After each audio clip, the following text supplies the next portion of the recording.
I froze behind the rose bushes when I heard my wife whispering to my own brother. He suspects nothing.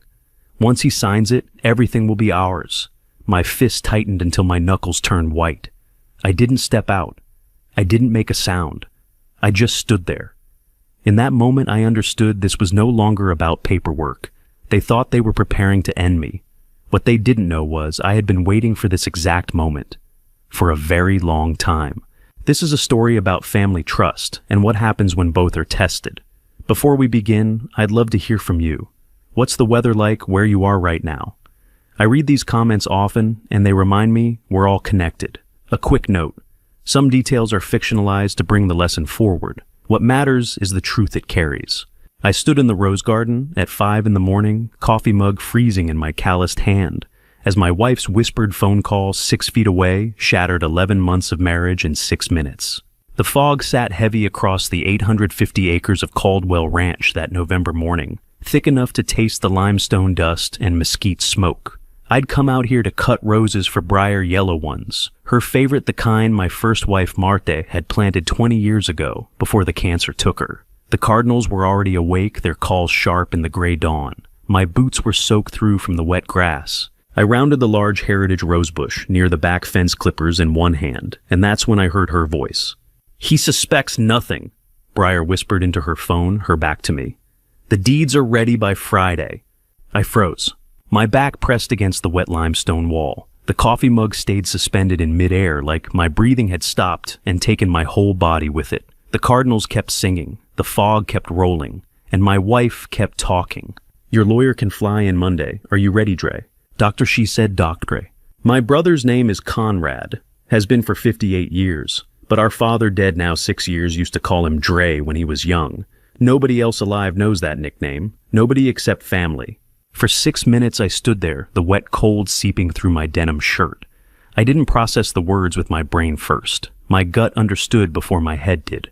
This wasn't a stranger on the phone. This was my brother, and the woman I'd married 11 months ago. The woman who'd cried at our wedding. When the pastor mentioned Mart's name, that woman was conspiring with my own blood. The deeds she'd said, ready by Friday. I own this ranch outright. 850 acres paid off mineral rights, intact oil royalties deposited every quarter. There are no deeds to sign unless someone's trying to make me sign them. Briar's voice dropped lower. I couldn't hear the rest. She ended the call, slipped the phone into her silk robe, and walked back toward the house. I stayed against that limestone wall until she disappeared inside. There are sounds you never forget, the crack of a rifle at dawn, the last breath of someone you love, and the whisper of your wife planning your destruction 6 feet away while cardinals sing overhead and yellow roses wait to be cut. I didn't go inside right away. I walked past the stables for 12 minutes with my cold coffee and wet boots until the breathing came back under control. Controlled breathing. 4 counts in hold, 4 counts out. The way they taught us in 1985, the first year I wore the uniform. By the time I returned to the kitchen, I'd brewed a second pot of coffee, and my hands were steady. Briar descended the stairs at 5:30, right on schedule, wearing the silk pajamas I'd bought her in Houston last month. She's 34, 29 years younger than me, with the kind of sharp beauty that turns heads in every room she enters. When we met at the Cattlemen's Association dinner last December, she told me she'd lost her own father to a heart attack 2 years prior. She understood she said what it meant to love someone and lose them too soon. She'd looked at Marty's photo on my office shelf and said the right things, all the right things. I'd believed every word. "How's the coffee today, baby?" she asked, kissing my cheek, her perfume, expensive and floral. "Today," I said, handing her a mug. "It's special." She smiled. She had no idea. We stood there in the amber light of the kitchen stone countertops, cold under my palms, and I listened to her talk about her plans, errands in town, a call with her sister, maybe lunch at the cafe. I nodded. I smiled. I sipped my coffee and watched her eyes searching for cracks, for guilt, for anything that would confirm what I'd heard in the rose garden. Nothing. She was flawless. That's when I activated what I used to call silent reconnaissance. It's a term from another life, a life Briar knows nothing about. Between 1985 and 1993, I didn't run cattle or check fence lines. I wore a uniform. I served as a judge advocate general officer in the United States Army, and my job was to investigate fraud, corruption, and conspiracy among personnel who thought they were smarter than the system. I learned a lot of skills in those 8 years: how to read people, how to follow money, how to dismantle a lie so carefully that the liar never sees you coming.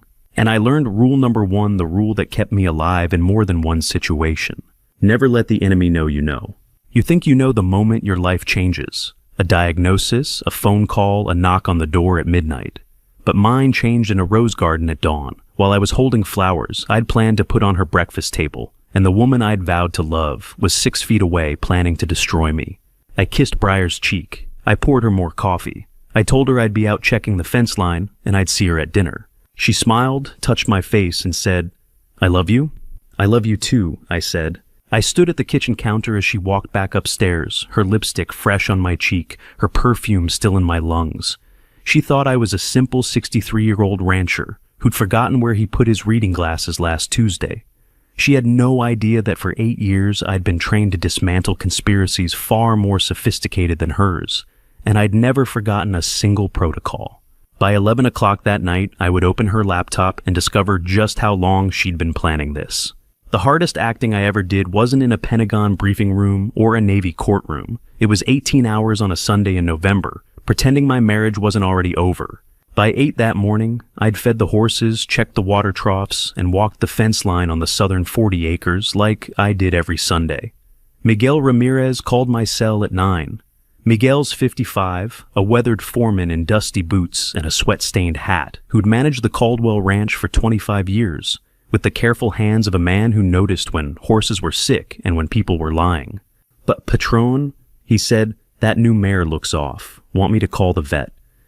"Go ahead," I said. "Bill it to the ranch account." Normal, calm, nothing different. I came back to the house at 10. Maria Ramirez was setting breakfast on the long oak table, scrambled eggs, bacon, biscuits with honey butter. Maria's 60. Miguel's wife and she moved through the ranch kitchen with the quiet efficiency of a woman who noticed everything, including the way Briar's smile never quite reached her eyes when she thought no one was watching. Briar descended the stairs in yoga pants and a white cotton shirt, her hair pulled back, looking like every Sunday morning for the past 11 months. Maria set her plate down and gave Briar a look I'd never seen before, something between pity and knowledge, the kind of look you give someone who doesn't know they've already lost. Briar didn't notice. I did. Maria left without a word. We ate breakfast. Briar talked about her plans to drive into town for groceries. I nodded and sipped my coffee and said the biscuits were excellent, which they were. My phone buzzed. Celeste. Missed call number 47 in 8 years. My daughter, 38, now an architect in California, hadn't spoken to me since Mart's funeral when she told me I hadn't loved her mother enough. I'd said nothing then. I said nothing now. Delete. 47 times she'd reached out. 47 times I'd hit delete. Today, I didn't even feel it. A text came through at 11. Conrad, my brother. "I'll come up next weekend with those ranch business papers we discussed. Sound good, bro?" Ranch business papers we discussed? We hadn't discussed anything. I typed back, "Sounds good. See you then." At noon, my son Hayes called from the Permian Basin. Hayes is 35, works the oil fields, has his father's practical voice, but not yet his father's wisdom about reading people. "Hey, Dad, new drill site's looking good. Thought you'd want to know." "Appreciate the update, son. And you doing okay out there?" "Doing fine. You take care." I hung up. Briar asked if Hayes was well. I said yes. She smiled and went upstairs to shower. I stood at the kitchen window and watched the clouds roll across the hill country and thought about 18 more hours until 11 o'clock tonight. You want to know the difference between a good operative and a great one. A good operative reacts. A great operative waits 18 hours, makes breakfast feeds, horses deletes his daughter's 47th call, and never lets his face betray a single thing. The day crawled. Briar drove to town. I fixed a broken hinge on the barn door. Miguel reported the vet said the mare had colic, nothing serious. Maria brought me lemonade at 3 and looked at me like she wanted to say something, but didn't. I thanked her and went back to work. Dinner was pot roast. Briar had made it herself, which she did sometimes when she wanted to play the role of ranch wife. It was good. I told her so. She beamed. We watched a movie, some thriller she'd picked. I don't remember the plot. At 10:30, she kissed my cheek and said she was tired. "I'll be up soon," I said. I waited in the living room until I heard her breathing settle into the rhythm of sleep. Then I walked down the hall to the home office, closed the door, and locked it. The laptop sat on the desk under the amber glow of the old brass lamp. I opened it. Password screen. Martland 1987. My first wife's name, the year we got married. Breyer had set it as the Wi-Fi password 11 months ago when she moved in, said it was a beautiful way to honor Marta's memory. I'd thanked her. She'd cried. She'd been using my dead wife's name to access the internet for 11 months, and she never once thought I'd use it to access hers. The laptop unlocked. I opened her email. 6 months of correspondence with someone named Brent Mercer. Houston address, a state attorney. The subject lines told the story before I even opened them. Delaware LLC formation. Asset transfers timeline. December closing preparation. I clicked one, skimmed it, clicked another. Delaware LLC. My ranch as the primary asset. Closing timelines December.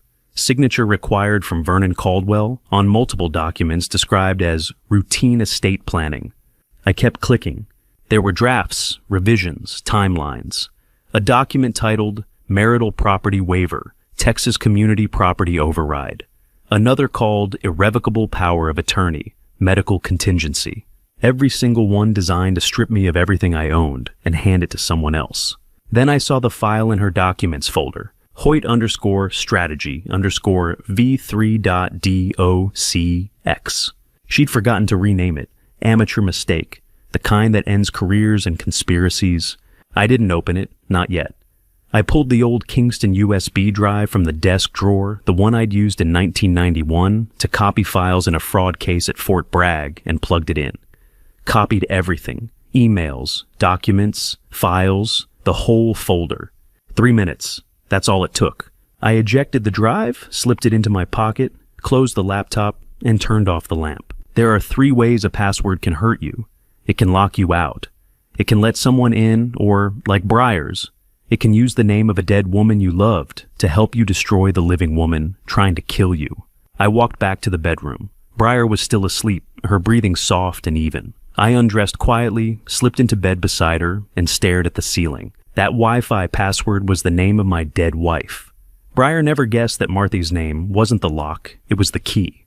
And the file labeled Hoyt_strategy_v3.docx told me something.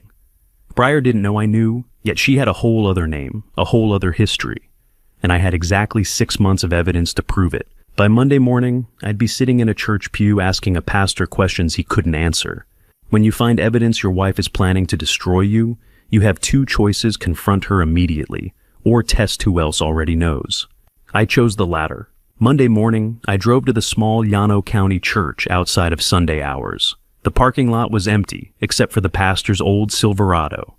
I found Howard Lancaster inside, polishing the oak pews with lemon oil, the smell of wax thick in the air. Howard's 67, a weathered man with kind eyes and the careful posture of someone who'd spent 40 years listening to confessions he could never repeat.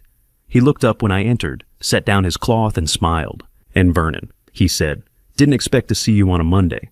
"And thought I'd stop by," I said. "Got a question if you have a minute." We sat in the front pew. Light came through the stained glass windows, saints in blue and red and gold, their faces serene and untouchable. The church smelled like old wood and candle smoke. "Feskutan," I said, choosing my words carefully, "have you ever heard something in confession that you regretted not being able to speak of?" Howard went very still. He looked at me for a long moment, then turned his gaze to the window, to the saints frozen in their poses of blessing and sacrifice. The silence stretched. 10 seconds, 20, 30. "And sometimes," he said finally, his voice quiet, "confession privilege is the heaviest burden a priest carries." I nodded slowly. I imagine it would be. He looked at me again, and in his eyes I saw something I recognized from my JAG days, the look of a man who knew the truth and couldn't speak it, who carried knowledge like a stone in his chest. "Vernon," he said, "I can't—" "I know," I said. "I'm not asking you to." He exhaled. "Good." I stood, shook his hand, thanked him for his time. As I walked back to my truck, I knew. He'd heard something from Breyer, maybe a year ago, maybe more. Something she'd confessed in the privacy of that wooden booth, something that had haunted him ever since. But he was bound by a privilege older than both of us, a seal that couldn't be broken no matter how much he wanted to warn me. The Catholic Church has kept secrets for 2,000 years, behind stained glass and marble confessionals. And I was sitting in a wooden pew in Llano County, Texas, realizing that one of those secrets was about the woman sleeping in my bed. I drove home. Briar was in the kitchen making lunch. I kissed her cheek and told her the pastor said hello. She smiled and asked if I wanted a sandwich. I said yes.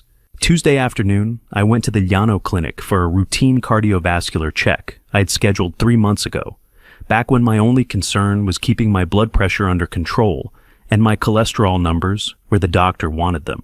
The waiting room smelled like antiseptic and old magazines. I checked in with the receptionist and sat down. 15 minutes later, a young woman in scrubs called my name. Vernon Caldwell.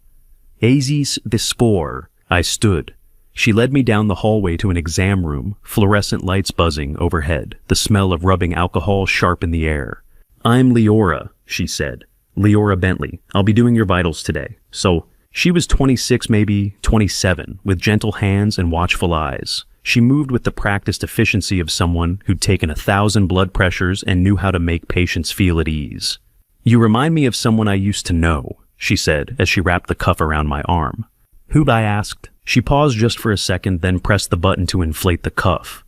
Someone kind, she said quietly.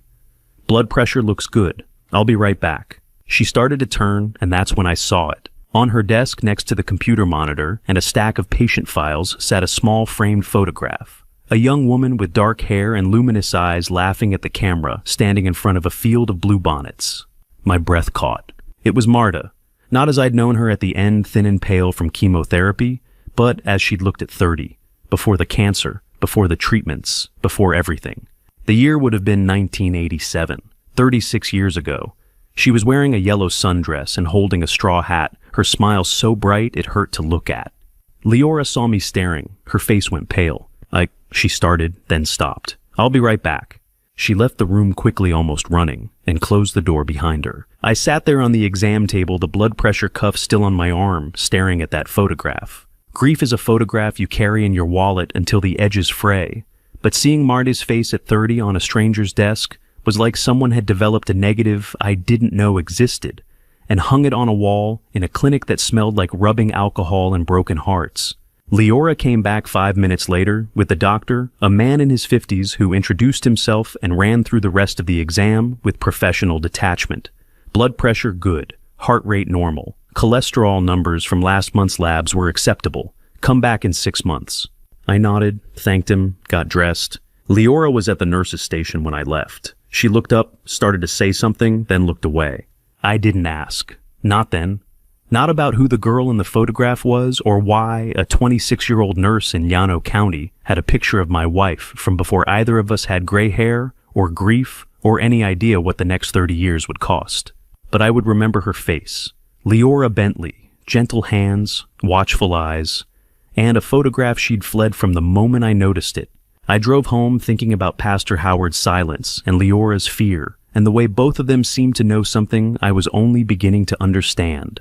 That photo.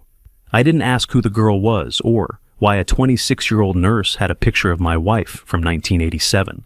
But 14 days from that Tuesday afternoon, that girl would be the one who saved my life, and the pastor who couldn't speak would finally find a way to make his silence heard. Wednesday night, I would discover what Briar had really done to Marta's memory. There are 3 kinds of lies a woman can tell. You lies about money, lies about love, and lies about the dead, and only one of those is unforgivable. Wednesday night, 11 o'clock. I sat alone in the home office with the door locked and the amber desk lamp casting shadows across the walls. The house was silent. Briar had gone to bed an hour ago.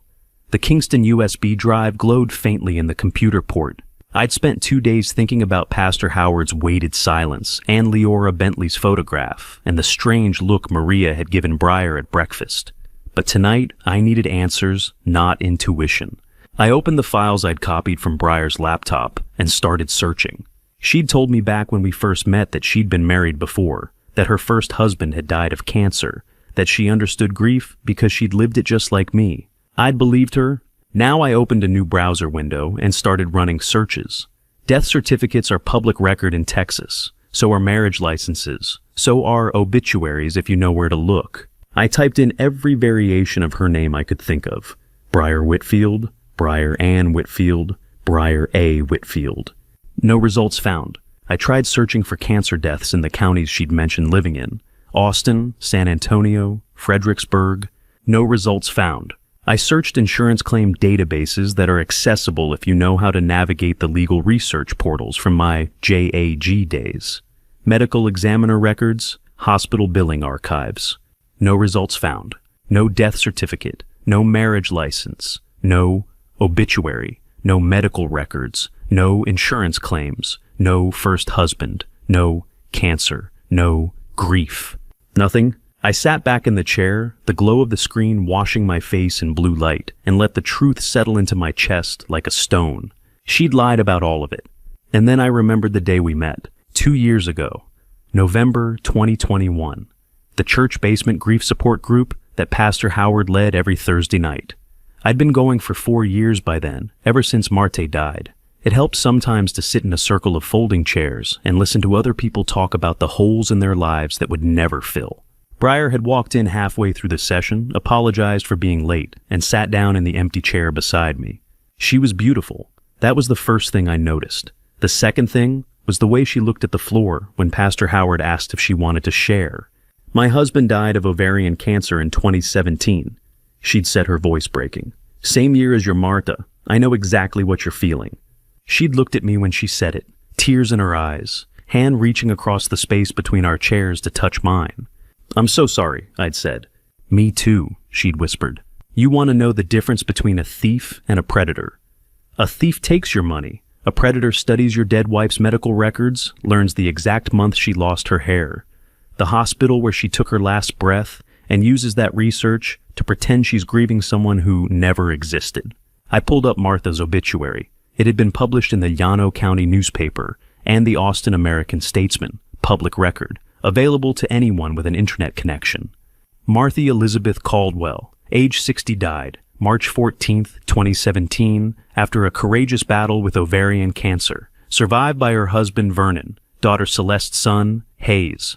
Services at First Baptist Church. In lieu of flowers, donations may be made to the American Cancer Society.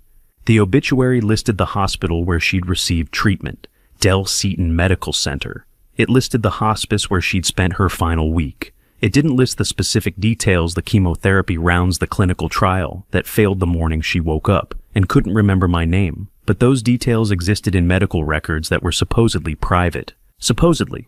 I opened another browser window and searched for data breaches at Del Seaton. Found 3 in the past 10 years. Medical records compromised. Patient information sold on dark web forums. HIPAA violations settled quietly out of court. Anyone with enough money and motivation could have accessed Marta's full medical history, cancer type, treatment dates, decline timeline, cause of death. All the information you'd need to perform grief like a doctoral dissertation. Marty died on a Tuesday in March 2017, holding my hand asking me to turn our pain into a road for someone else. And 6 years later, a woman I didn't know yet was sitting in a church basement using my wife's death certificate like a blueprint to break into my life. I thought about the grief support group, how Breyer had shown up exactly once, delivered her performance, and never returned, how she'd asked me for coffee the next week, how we'd talked for 3 hours at the diner on Main Street, and she'd cried when I told her about Marte's last words, and I'd felt something I hadn't felt in 4 years. Hope. She'd given me hope, and I'd been so desperate for it that I'd never questioned where it came from. 3 months later, I'd proposed. 6 months after that, we were married in the same church where she'd performed her grief. Pastor Howard had officiated. I remember the look on his face during the ceremony. I'd thought it was joy. Now I wondered if it was warning. I looked at the clock. 11:47 p.m. The house was silent, except for the hum of the computer fan and the distant sound of Breyer's breathing from the bedroom upstairs. She touched Marta's grave to climb into my bed. She researched my wife's cancer like a doctoral thesis, and performed grief like Shakespeare in a church basement. That was the moment, 11:47 p.m., on a Wednesday in November, when I decided there would be no negotiation, no settlement, no mercy. I closed the laptop, turned off the lamp, sat in the darkness for a long time. By Saturday afternoon, my brother would be pulling into the driveway with a cake and a conspiracy, and I'd be ready. When you discover your wife and brother are conspiring to destroy you, you can collapse in despair, or you can start counting how many people already suspected them and were waiting for you to ask. Saturday afternoon, 4 o'clock, Conrad pulled into the ranch driveway in his black Lexus. Ellen Caldwell sat in the passenger seat, Conrad's sweet-natured wife in her mid-50s holding a pecan cake from the local bakery, wrapped in white paper and tied with string. She'd always been kind to me, Ellen, genuinely kind, and genuinely oblivious to the conspiracy her husband was building with his brother's wife. We sat on the front porch in the afternoon sun. Maria had brewed fresh coffee and set out plates. The cake was still warm, the pecans candied and perfect. Everything moving forward with the ranch business, bro? Conrad asked, cutting himself a second slice. He looked at Briar when he said it. She gave him a slight nod. Nothing dramatic, just a small tilt of her chin that said everything was proceeding according to schedule. Conrad relaxed, smiled, ate his cake. I watched them across the rim of my coffee cup and said nothing. The look between them wasn't the heat of lovers stealing glances across a table. It was the cold calculation of business partners checking if their timeline was still on track, partners who had investments to protect and deliverables to meet. And partners can be divided if you know how to drive a wedge. Ellen talked about her garden. Briar complimented the cake. Conrad asked about the cattle market. I answered everything with calm, measured words, the same way I'd answered 1,000 questions in courtrooms and conference rooms when I wore the uniform. They left at 6. Ellen hugged me goodbye.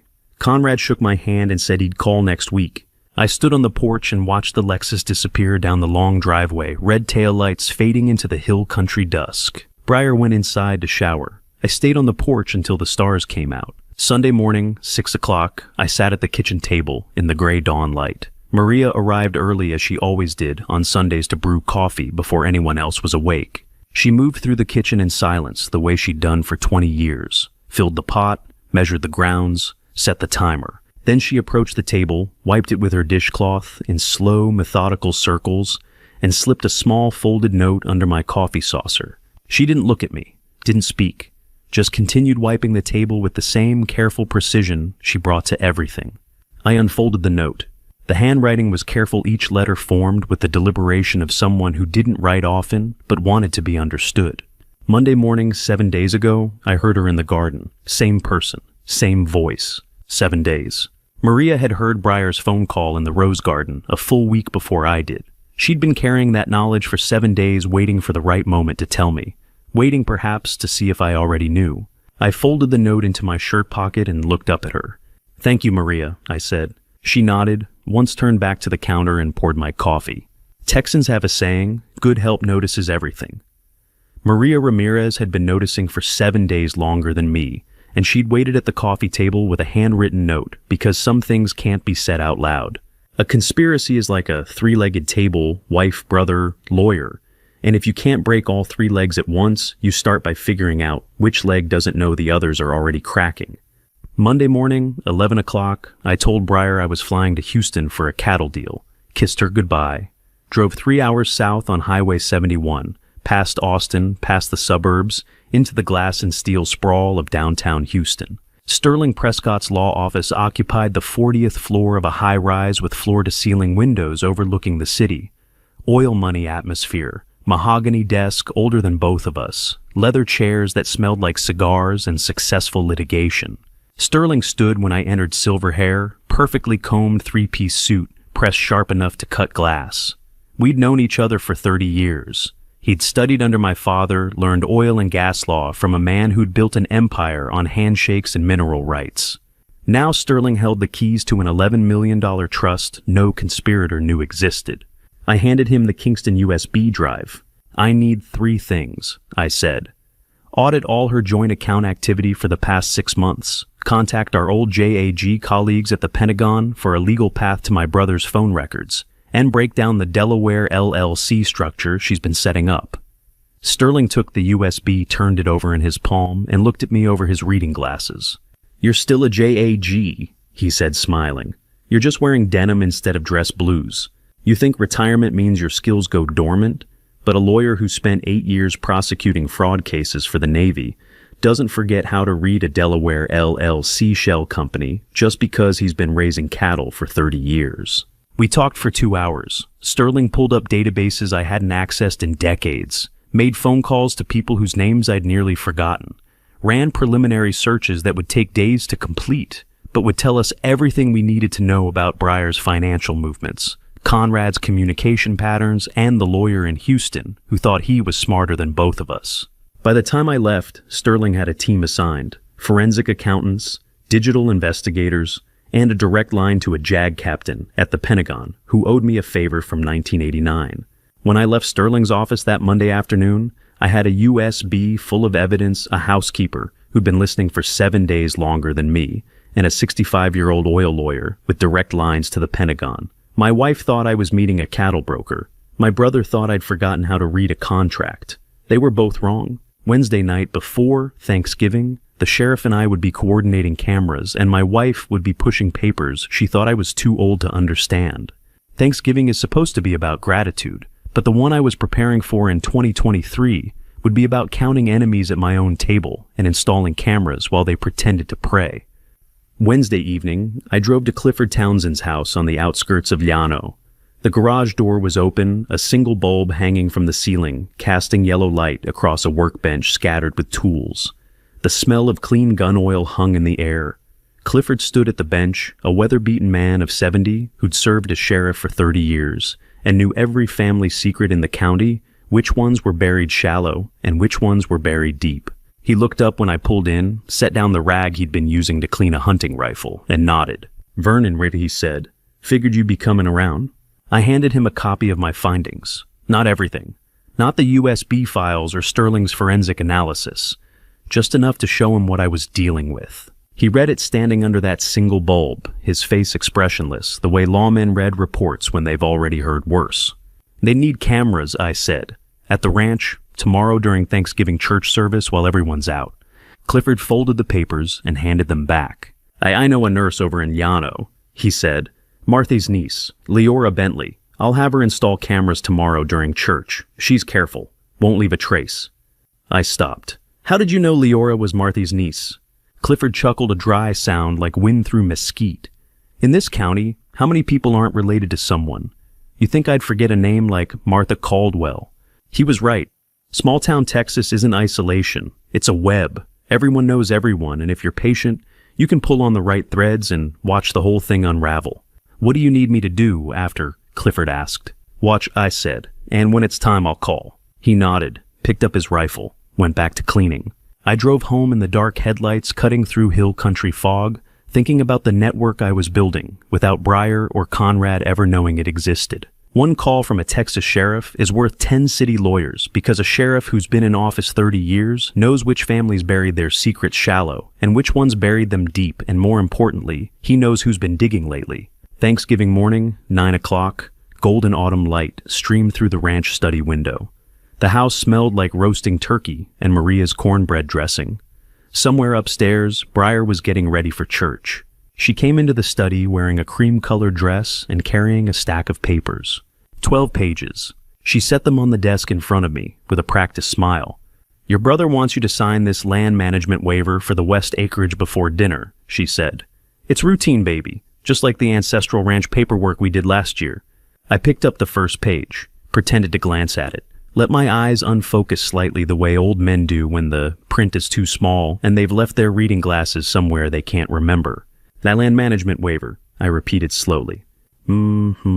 Conrad's lawyer drew it up. "Brent Mercer. You remember him? He's coming to dinner today as a family friend." Of course he was. I set the page down and looked up at her. "Let me read it thoroughly tonight," I said. "I'll sign it after Thanksgiving." Her smile flickered, just for a second. Then it came back bright and perfect. "Of course," she said. "Take your time." She leaned down to kiss my cheek. "Thank you, baby." And that's when I saw it. Her hand, the one holding the papers. It trembled. Not a lot, not dramatically. Just a small involuntary shake like a wire pulled too tight. In 2 years of marriage, I'd never seen Breyer's hands shake. Not when she said "I do." Not when she moved into Marta's bedroom and hung her clothes in my dead wife's closet.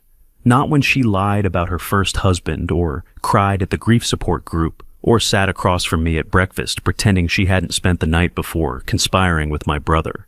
Her control had been perfect. Until now. A trembling hand is a tell older than poker. It means the stakes are higher than the player wants you to know.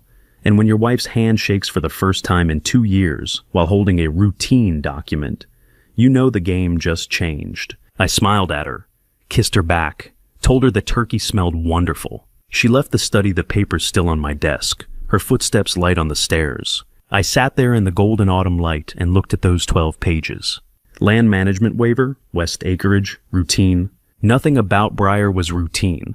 Not her grief performance. Not her research into Marthe's medical records. Not her partnership with my brother. And certainly not a document that made her hands shake when I said I wanted to read it first. I opened the first page and started reading. The language was dense, legal jargon designed to look boring. Authorizations for third-party management, mineral rights consultation, revenue distribution oversight. But buried in Section 7, Paragraph 3 was a clause that transferred decision-making authority for the West acreage to a Delaware Limited Liability Corporation. The same Delaware LLC I'd seen in Briar's laptop files. The same LLC that Sterling Prescott was currently dissecting with forensic accountants in Houston. This wasn't a land management waiver. It was a transfer of control. And if I signed it, I'd be handing Conrad and Briar the legal authority to do whatever they wanted with 850 acres of my ranch. I closed the document, set it aside, looked out the window at the land my father had bought in 1964, and my mother had walked every morning until arthritis took her knees. Her hand hadn't shaken once in 2 years, not when she said, "I do," not when she moved into Marta's bedroom, not even when she lied about her dead husband who never existed. But that Thursday morning, holding 12 pages of paper she called routine, her hand trembled like a leaf in November wind. These papers were more important than she wanted me to know. In 5 hours, 14 people would sit at my table, and half of them would be enemies who didn't know I was counting. There are meals Texans call the Last Supper before war, and the Thanksgiving dinner I hosted in 2023 had 14 people at my table, half of whom wanted me destroyed and didn't know I was counting their glances. 5 o'clock, the long ranch table filled. It seats 16, but we only needed 14 chairs that night. The fireplace roared at the far end of the dining room, crackling mesquite and oak throwing amber light across the walls. Turkey and cornbread and Maria's pecan pie steamed on the table, the smell of butter and cinnamon and sage thick enough to taste. Briar stood at one end playing hostess in a burgundy dress that caught the firelight. I stood at the other. Conrad and Ellen arrived with their 4 children, teenagers, and young adults who looked uncomfortable in their Sunday clothes and didn't yet know their father was trying to steal their uncle's ranch. Hayes sat to my left, fresh from the oil fields, smelling like diesel and West Texas dust. Miguel and Maria took seats near the kitchen, close enough to help if needed, but far enough to maintain the boundary between family and staff that Miguel insisted on, even after 25 years. Clifford Townsend sat at my right hand, playing the role of my old buddy from county days. He'd brought a bottle of bourbon and told stories about hunting trips we'd supposedly taken in the 90s. Pastor Howard Lancaster sat directly across from Briar. His eyes carried the strain of a man watching someone he'd heard confess sins he couldn't speak about, sitting at a table pretending everything was holy. And then there was Brent Mercer. 47 years old, Houston estate lawyer, expensive gray suit that couldn't hide the nervous sweat on his collar. Briar had invited him as a family friend, someone she'd met through church circles who happened to be in town for the holiday. I shook his hand when he arrived. "Pleasure to meet you," I said. "Pleasure's mine, sir," he replied. We both lied with perfect smiles. I'd seen Brent Mercer's name on 6 months of emails about Delaware LLCs and asset transfers and closing timelines. He'd drafted the 12-page waiver currently sitting on my desk. He knew exactly who I was, and I knew exactly what he was here to do. But we played our roles. When everyone was seated, Conrad stood and raised his glass of wine. "To family," he said, his voice carrying across the table. "To legacy." Everyone lifted their glasses. I lifted mine last deliberately slow and met Conrad's eyes across 14 feet of oak table and conspiracy.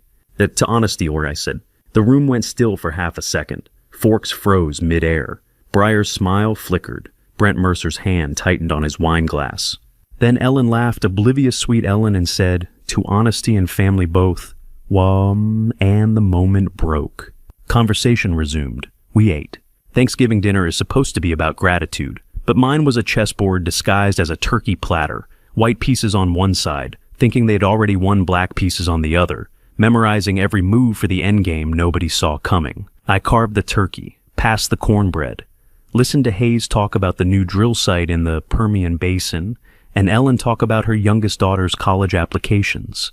Miguel told a story about a coyote that had been harassing the cattle. Maria refilled water glasses with the silent efficiency she brought to everything. And I counted. Every time Conrad's eyes moved, I tracked them.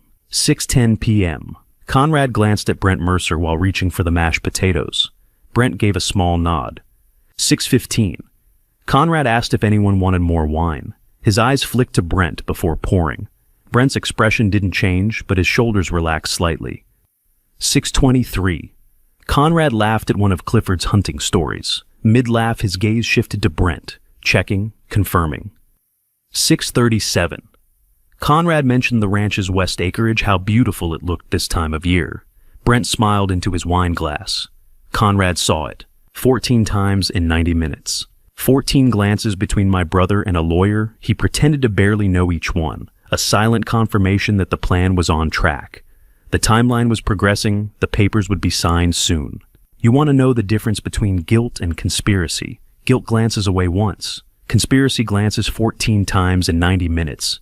Each look checking if the lawyer is still there, still nodding, still confirming the plan is on track. Pastor Howard ate in near silence. Every time Breyer spoke, his jaw tightened. He'd heard something in confession probably a year ago, maybe more, and it was killing him to sit across from her at a table I'd set with Martha's good china. Clifford played his role perfectly, laughed at the right moments, told stories about county fairs and high school football. Never once let on that he'd coordinated camera installation at my ranch that morning while everyone was at church. Hayes asked me if I was feeling all right. I told him I was fine, just tired. He believed me because he's 35 and still thinks his father tells him everything. Breyer watched me eat, smiled when I complimented Maria's dressing, asked if I'd had a chance to look at the papers she'd left in the study. Not yet, I said. After dinner. She smiled, touched my hand. No rush, baby. But there was rush. I could see it in the way Conrad's knee bounced under the table, in the way Brent Mercer checked his phone twice during dessert, in the way Breyer's fingers drummed against her wine glass when she thought no one was looking. They were on a timeline, and something was making them nervous. We served pecan pie at 7:15. Maria had made 3 of them, 1 with bourbon pecans, 2 traditional. Ellen's children ate seconds. Hayes asked for the recipe to take back to his girlfriend in Midland. Clifford poured bourbon for anyone who wanted it.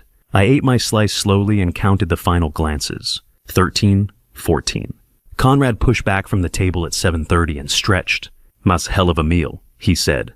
"Vernon, you got a minute? Want to step out on the back porch for a cigar?" I nodded. "Sure." Breyer's eyes followed us as we left the table. I ate pecan pie Maria baked and counted 14 glances between my brother and a lawyer I wasn't supposed to recognize. Pastor Howard watched Breyer with eyes that carried a confession he couldn't speak.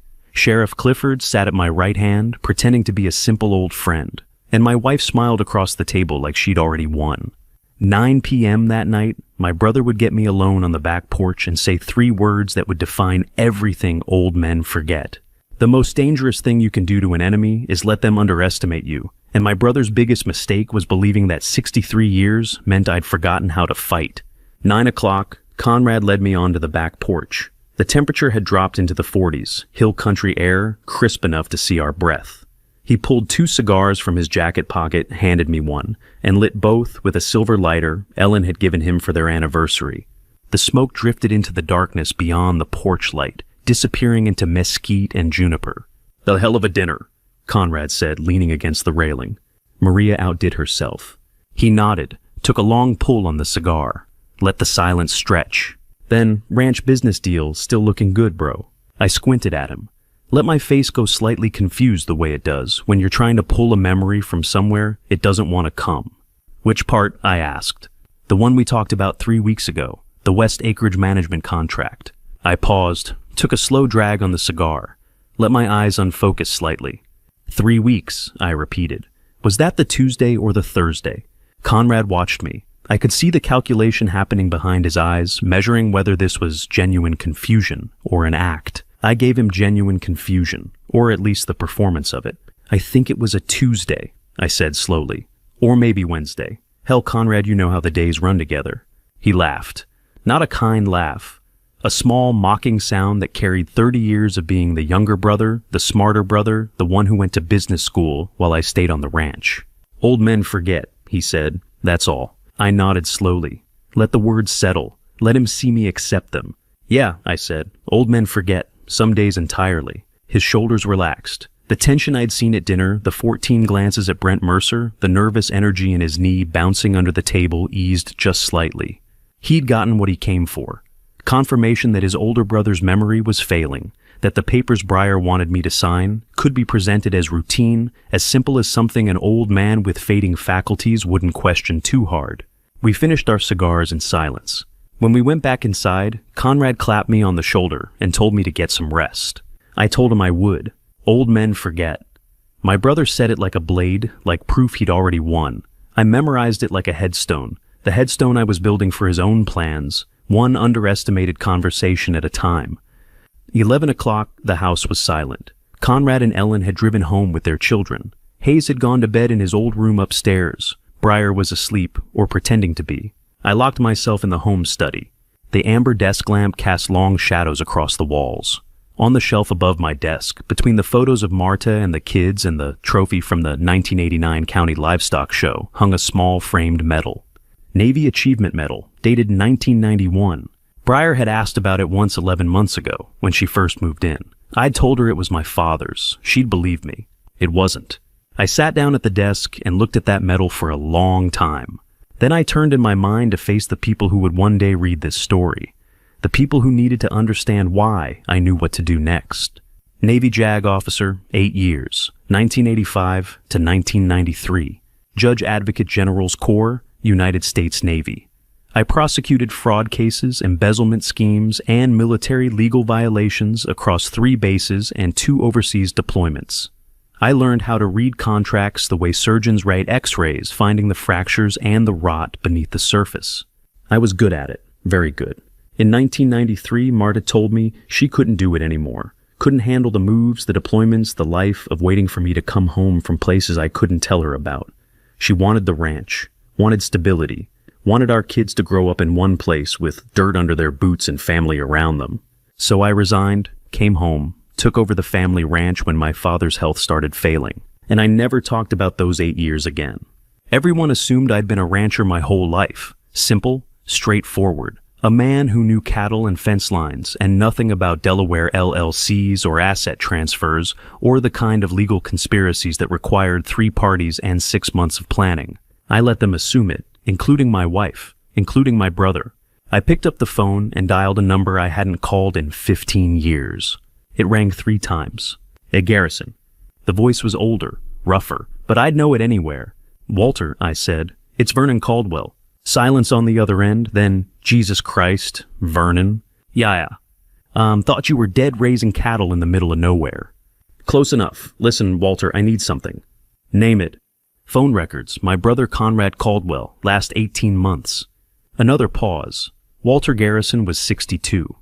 Now FBI Deputy Director out of Dallas, a man whose entire career had been built on cases we'd worked together when we were both young and stupid enough to think the law could fix everything.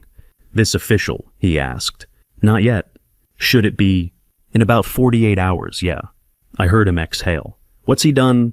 Conspiracy to commit fraud. My wife's involved. Houston lawyer, Delaware LLC, the whole playbook. Shit, Vernon. Yeah. 48 hours, Walter said. I'll run it through channels quiet. Stay safe until then. Will do. I hung up. There's a particular kind of quiet that comes after you hang up with an FBI deputy director who owes you favors from 1987. It's the quiet of knowing that in 48 hours, your brother's entire conspiracy will be mapped on paper like a crime scene photograph. I sat in that quiet for a long time, looked at the Navy medal on the wall, at the desk where I'd signed tax returns and cattle contracts for 30 years, at the door beyond which my wife slept dreaming of money she thought she'd already stolen. My wife thought I was an old cowboy who'd forgotten where he put his reading glasses. My brother thought I was forgetful enough to sign papers I didn't understand. They were both wrong about everything, but especially about 1985 to 1993. The 8 years I spent learning how to dismantle conspiracies far more sophisticated than theirs. Saturday afternoon, a 26-year-old nurse would hand me evidence that would change everything, and I'd finally understand why Marta's photo sat on her desk. Sometimes the dead protect you better than the living. They just need to send the right messenger, and Marta sent hers 6 years after her last breath. Saturday afternoon, 3 o'clock, Leora called my cell. "Mr. Caldwell." She said, her voice professional and careful. "This is Leora Bentley from the clinic. I wanted to follow up on your cardiovascular appointment from last week." "Everything all right?" I asked. "Yes, sir. But I'd like you to come in this afternoon if you're available. Just a quick follow-up." I knew what she was really saying. I drove to the Llano Clinic. The waiting room was empty on a Saturday, the receptionist's desk unmanned. Leora met me at the door and led me past the examination rooms to a small medical file room in the back. The smell of rubbing alcohol and antiseptic hung heavy in the air. She locked the door behind us. Then she handed me a manila envelope.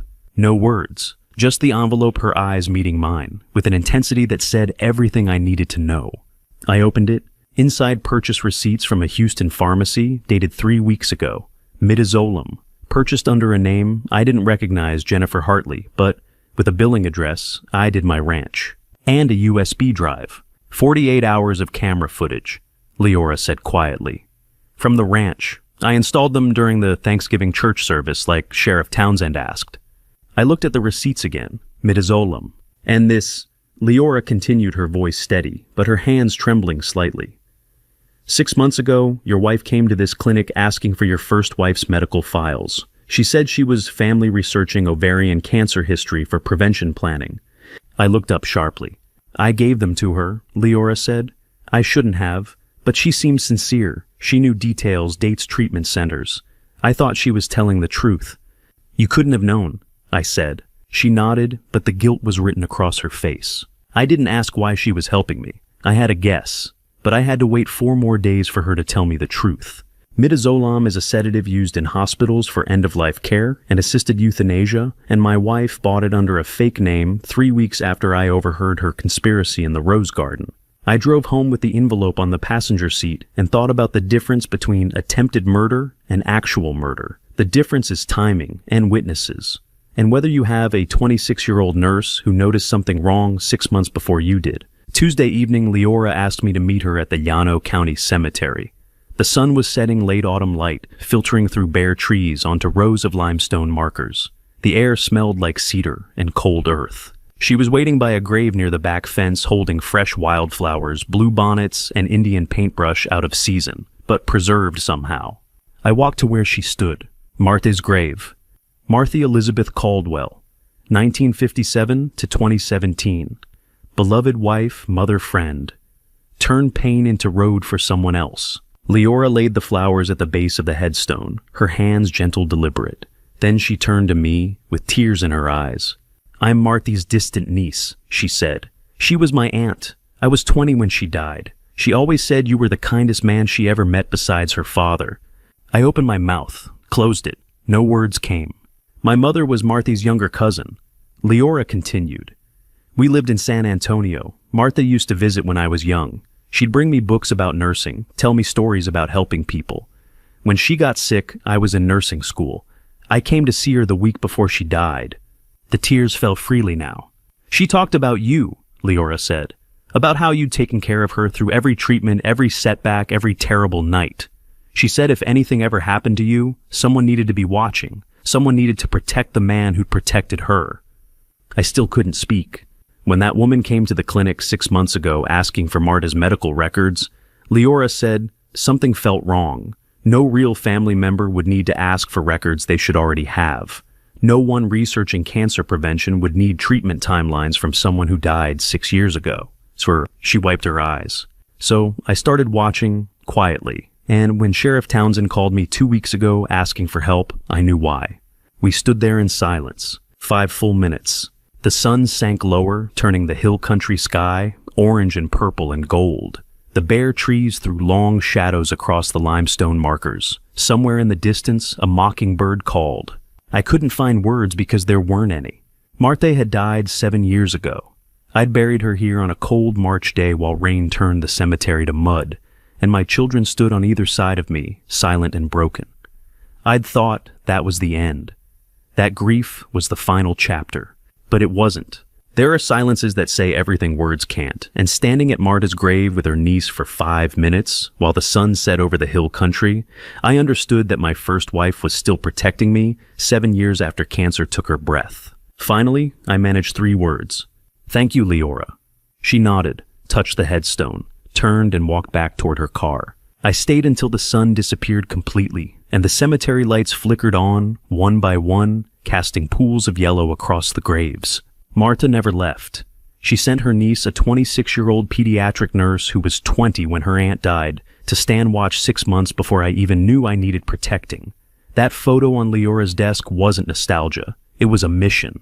Wednesday morning, my wife would place those 12 pages in front of my coffee again, and this time, her hand would shake even harder. When someone keeps pushing you to sign papers, they call routine. You can ask yourself 2 questions. Why are they pushing so hard? And what happens if you pretend to agree while scanning every page to a lawyer 3 hours away? Wednesday morning, Breyer placed the 12 pages in front of my coffee for the second time. Her voice carried careful urgency, the kind that sounds like concern, but reads like pressure. "Your brother is coming this weekend hoping to settle this," she said. "Can you just look at it this afternoon and sign it after lunch?" I pretended to glance at the top page, let my eyes go slightly unfocused the way they do, when the print is small and the concepts are big. Then I nodded slowly, like an old man accommodating a request he doesn't quite understand, but wants to make his wife happy.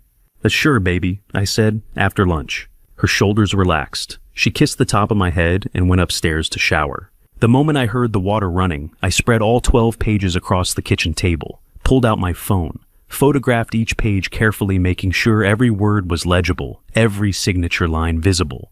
Then I composed an email to Sterling Prescott with the subject line, "Need full breakdown by tomorrow night." Attached all 12 photos. Hit send. The coffee had gone cold by the time I was done. Thursday night, I locked myself in the study and called Sterling. While his line was ringing, Walter Garrison's overnight package arrived Conrad's phone records for the past 18 months, printed on federal letterhead. Sterling answered. I conferenced in Walter. Both men I'd trusted with my life in different decades, different contexts. "Talk to me about the waiver," I said. Sterling's voice was clinical the way it got when he was reading contracts that would hold up in court. "This isn't a land management waiver," he said. "It's a specific power of attorney for ABC Delaware Holdings, LLC. Signing this grants the LLC authority to execute asset transfers in your name without further consent." I closed my eyes. In English. "It's sign this and they can sell your ranch without asking you again." Christ. "Gets worse," Sterling continued. Page 11, paragraph 7.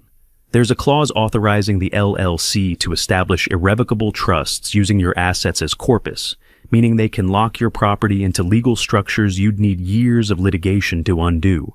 A power of attorney isn't dangerous because of what it says on page 1. It's dangerous because of what it authorizes on page 11 in legal language designed to look routine. And my wife was betting I'd never read past page 3. Walter cleared his throat on the line. "Vernon phone records arrived. 18 months. You want to start with March 2021. I opened the package. Pages and pages of call logs, timestamps, duration records. "What am I looking for?" I asked. "Pattern," Walter said. "Always start with the pattern." I read for 3 hours. Conrad had called Brent Mercer 47 times in the past 8 months starting last April. Regular check-ins, coordination calls, the conspiracy timeline I'd already suspected. But 18 months ago, Conrad had called Breyer 312 times. 312, and the critical detail, the one that made my coffee from this morning churn in my stomach, the very first call on March 17th, 2021, had originated from Breyer's number to Conrad's, not the reverse. She'd called him first. Friday morning, I drove to Clifford's office and spread the phone log printouts across his desk, like crime scene photographs. We built the timeline together with military precision. March 17th, 2021, 47-minute call from Breyer's number to Conrad's mobile. I pulled up the Llano County Register archives on Clifford's computer, searched March 2021. There it was, front page, March 15th, 2021. Local rancher closes major Permian Basin oil royalty deal. Public information. Anyone could read it. My name, the acreage, the estimated quarterly revenue. 2 days later, Breyer called my brother. Clifford tapped the timeline with a weathered finger. March 17th, 2021, he said, 2 days after your oil deal hit the register. I nodded. 312 calls before she ever met you. Clifford continued. She recruited him first. Over the next 18 months from March 2021 through late 2022, Breyer and Conrad exchanged 312 phone calls, planning, coordinating, building the framework for a conspiracy that wouldn't activate until she'd infiltrated my life. And then, in late 2022, she walked into the church grief support group I'd been attending for years, sat down beside me, told me her husband had died of the same cancer that killed Marta, told me she understood my pain. By the time we met, she'd already spent 18 months turning my brother into a weapon. Clifford leaned back in his chair. She didn't recruit him because he was smart or capable, he said. She picked him because he was the cheapest insider who had already broke from the crypto crash, already bitter, already desperate. The hardest truth I learned that Friday morning wasn't that my wife was a predator or that my brother was a conspirator. It was that my brother was also prey-recruited 2 days after a newspaper article by a woman who understood that desperate men are the cheapest assets to buy. I'd been so focused on Conrad's betrayal that I hadn't seen what Clifford saw immediately. My brother wasn't the architect of this conspiracy. He was a tool, a means to an end. A broke, bitter man who'd been given a lifeline by a woman who knew exactly how to weaponize his resentment. That didn't excuse what he'd done, but it reframed everything. I gathered the phone records and drove home in silence, thinking about March 17th, 2021, and a 47-minute phone call that had set all of this in motion.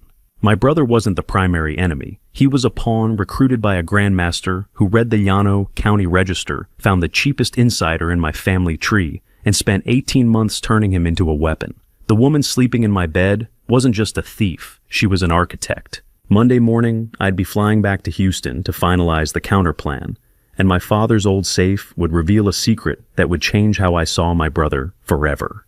When you discover your wife is trying to steal $11 million and poison you with midazolam, you have 3 choices. Hide, fight, or set a trap. So perfect she walks into federal custody thinking she's already won. Monday morning, 10 o'clock, I sat across from Sterling Prescott's mahogany desk on the 40th floor of a Houston high-rise. Floor-to-ceiling glass windows framed the downtown sprawl. Glass and steel towers reflecting morning sun, highways ribboning through concrete like arteries through a body that never stopped moving. Walter Garrison's voice came through the speakerphone, sharp and clear from the FBI Dallas office.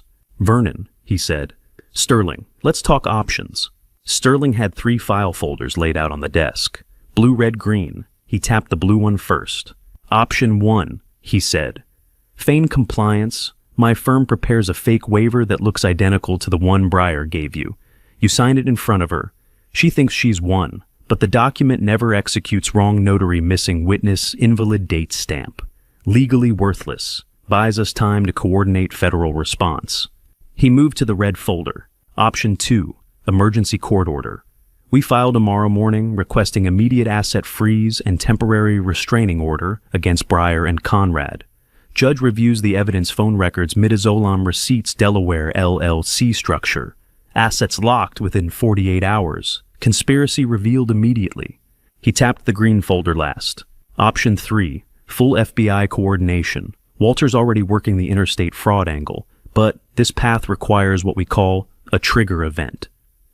Walter's voice cut through the speaker, meaning I need them to attempt something illegal on the ground, not just planning. They have to move first. Signing fraudulent documents is one thing. Actually, attempting to transfer assets or commit harm that's federal. "Busts, what's the timeline?" I asked. Option 1. Sterling said, gives us 2 to 3 weeks before they realize the paperwork is invalid. Option 2 triggers immediate confrontation, no turning back. Option 3 depends on how fast they move after you sign. I looked out the window. 40 floors down, Houston moved like it always did, oblivious to the wars being planned in conference rooms and law offices. "What happens if I choose option 1 and they move faster than we expect?" I asked. Sterling's face was grim. "Then you're holding a worthless piece of paper, while your wife has a real power of attorney she thinks is valid, and midazolam she's already purchased." Walter spoke up. "Vernon, I've been doing this 30 years. Predators like your wife don't wait once they think they've won.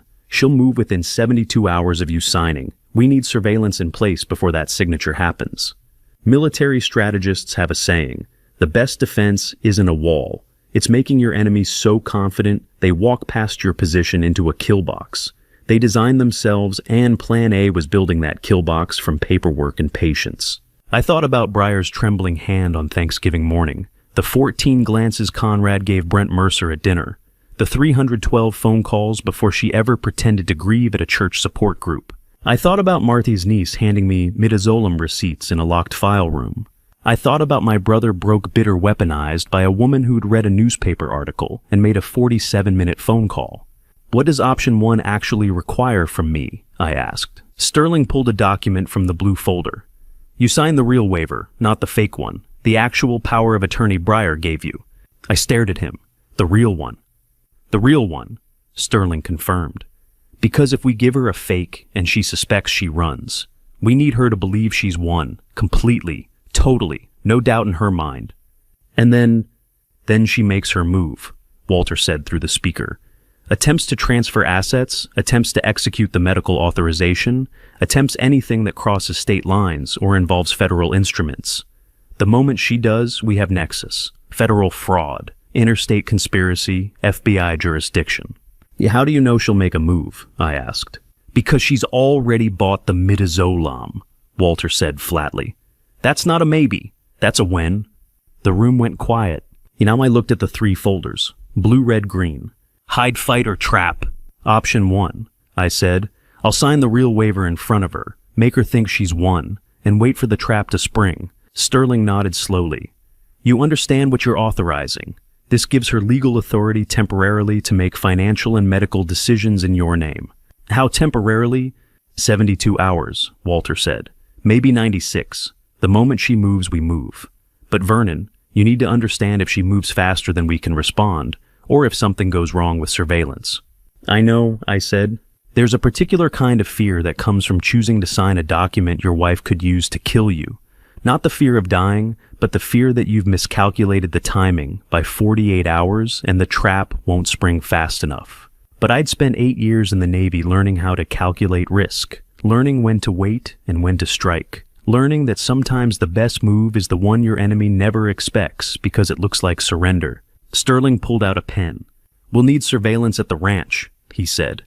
Cameras, audio, the works. Leora already installed some during Thanksgiving. We'll coordinate with Sheriff Townsend to add more. When I asked, Tonight, Walter said. Tomorrow at the latest, because the moment you sign that document, the clock starts. I took the pen. Plan A required me to look my wife in the eye and sign a power of attorney that would let her transfer $11 million I didn't have and authorize medical decisions with the midazolam she'd already bought. Sterling called it controlled detonation. Walter called it federal bait. I called it betting my life on a JAG skill I hadn't used since 1993. Tuesday night, I'd open my father's safe for the first time in 12 years and discover why my brother hated me his whole life. The worst secrets aren't the ones that destroy you. They're the ones your father kept to protect your brother, and in hiding them, guaranteed the hatred that would last a lifetime. Tuesday night, I opened my father's old ranch safe for the first time since his funeral 12 years ago. The combination was still there, locked in the same part of my brain that remembered how to saddle a horse and check fence lines in the dark. 3 turns right, 2 left, 1 right.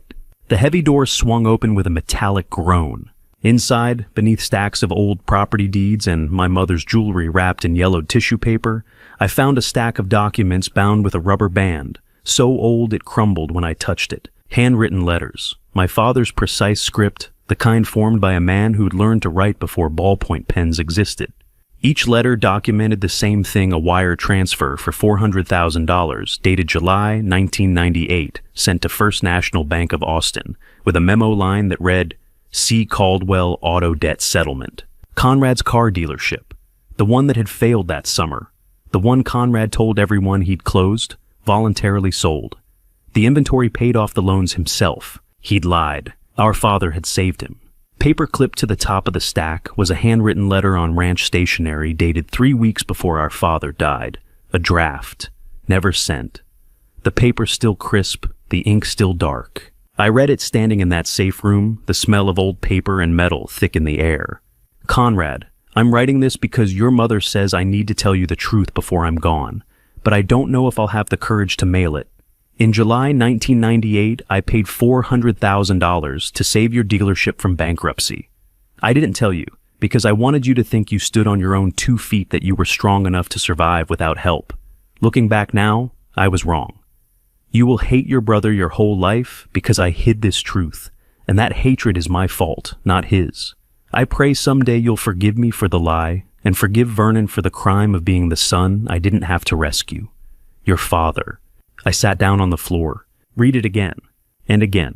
30 years. 3 decades of Conrad looking at me like I was the enemy. Like I'd stolen something from him. Like our father had loved me more. And the whole time, the truth was sealed in a safe neither of us opened. There are lies parents tell to protect their children, and then there are lies that guarantee the children will destroy each other. My father's $400,000 secret was the second kind, and he knew it before he died, but never found the courage to mail the letter. Before I tell you what happened Thursday in that garage, I need your read on this. Comment A, if you'd confront your brother with this truth, or B, if you'd let it stay buried and add one reason why in 5 to 10 words. Please note, the dialogue ahead is recreated for storytelling, but the core truth remains.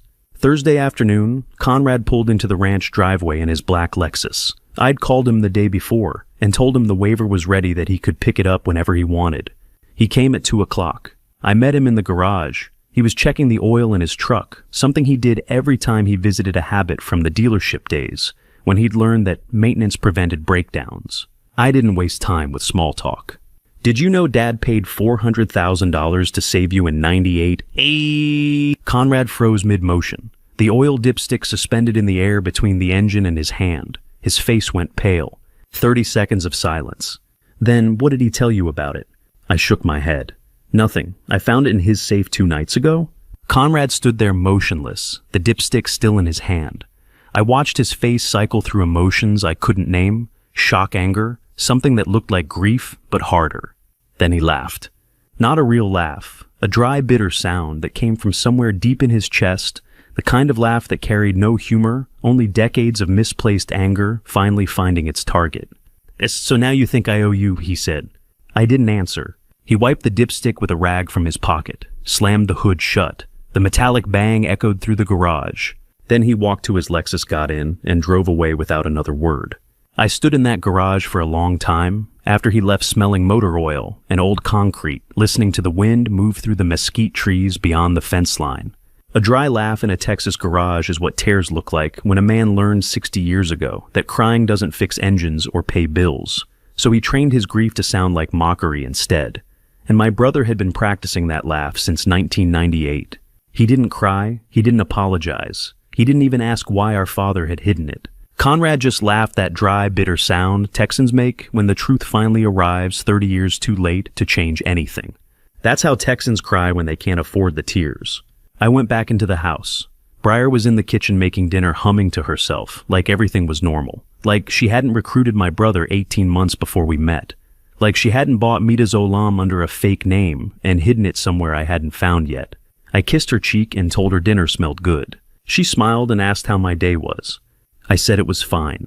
And I thought about my father's letter still sitting in the safe, and my brother's dry laugh still echoing in my ears, and the federal trap I'd agreed to spring by signing a document that could kill me. Friday morning ranch cameras would capture my wife making a phone call I wasn't supposed to hear, and my brother's phone would ring 11 times in 3 hours. Friday, December 13th, 2023, the kind of cold that made fence posts crack at dawn. I was in the study reviewing bank statements when I heard Briar's voice through the heating vent, sharp-clipped, nothing like the soft drawl she used around me. The ranch's old ventilation system carried sound in strange ways.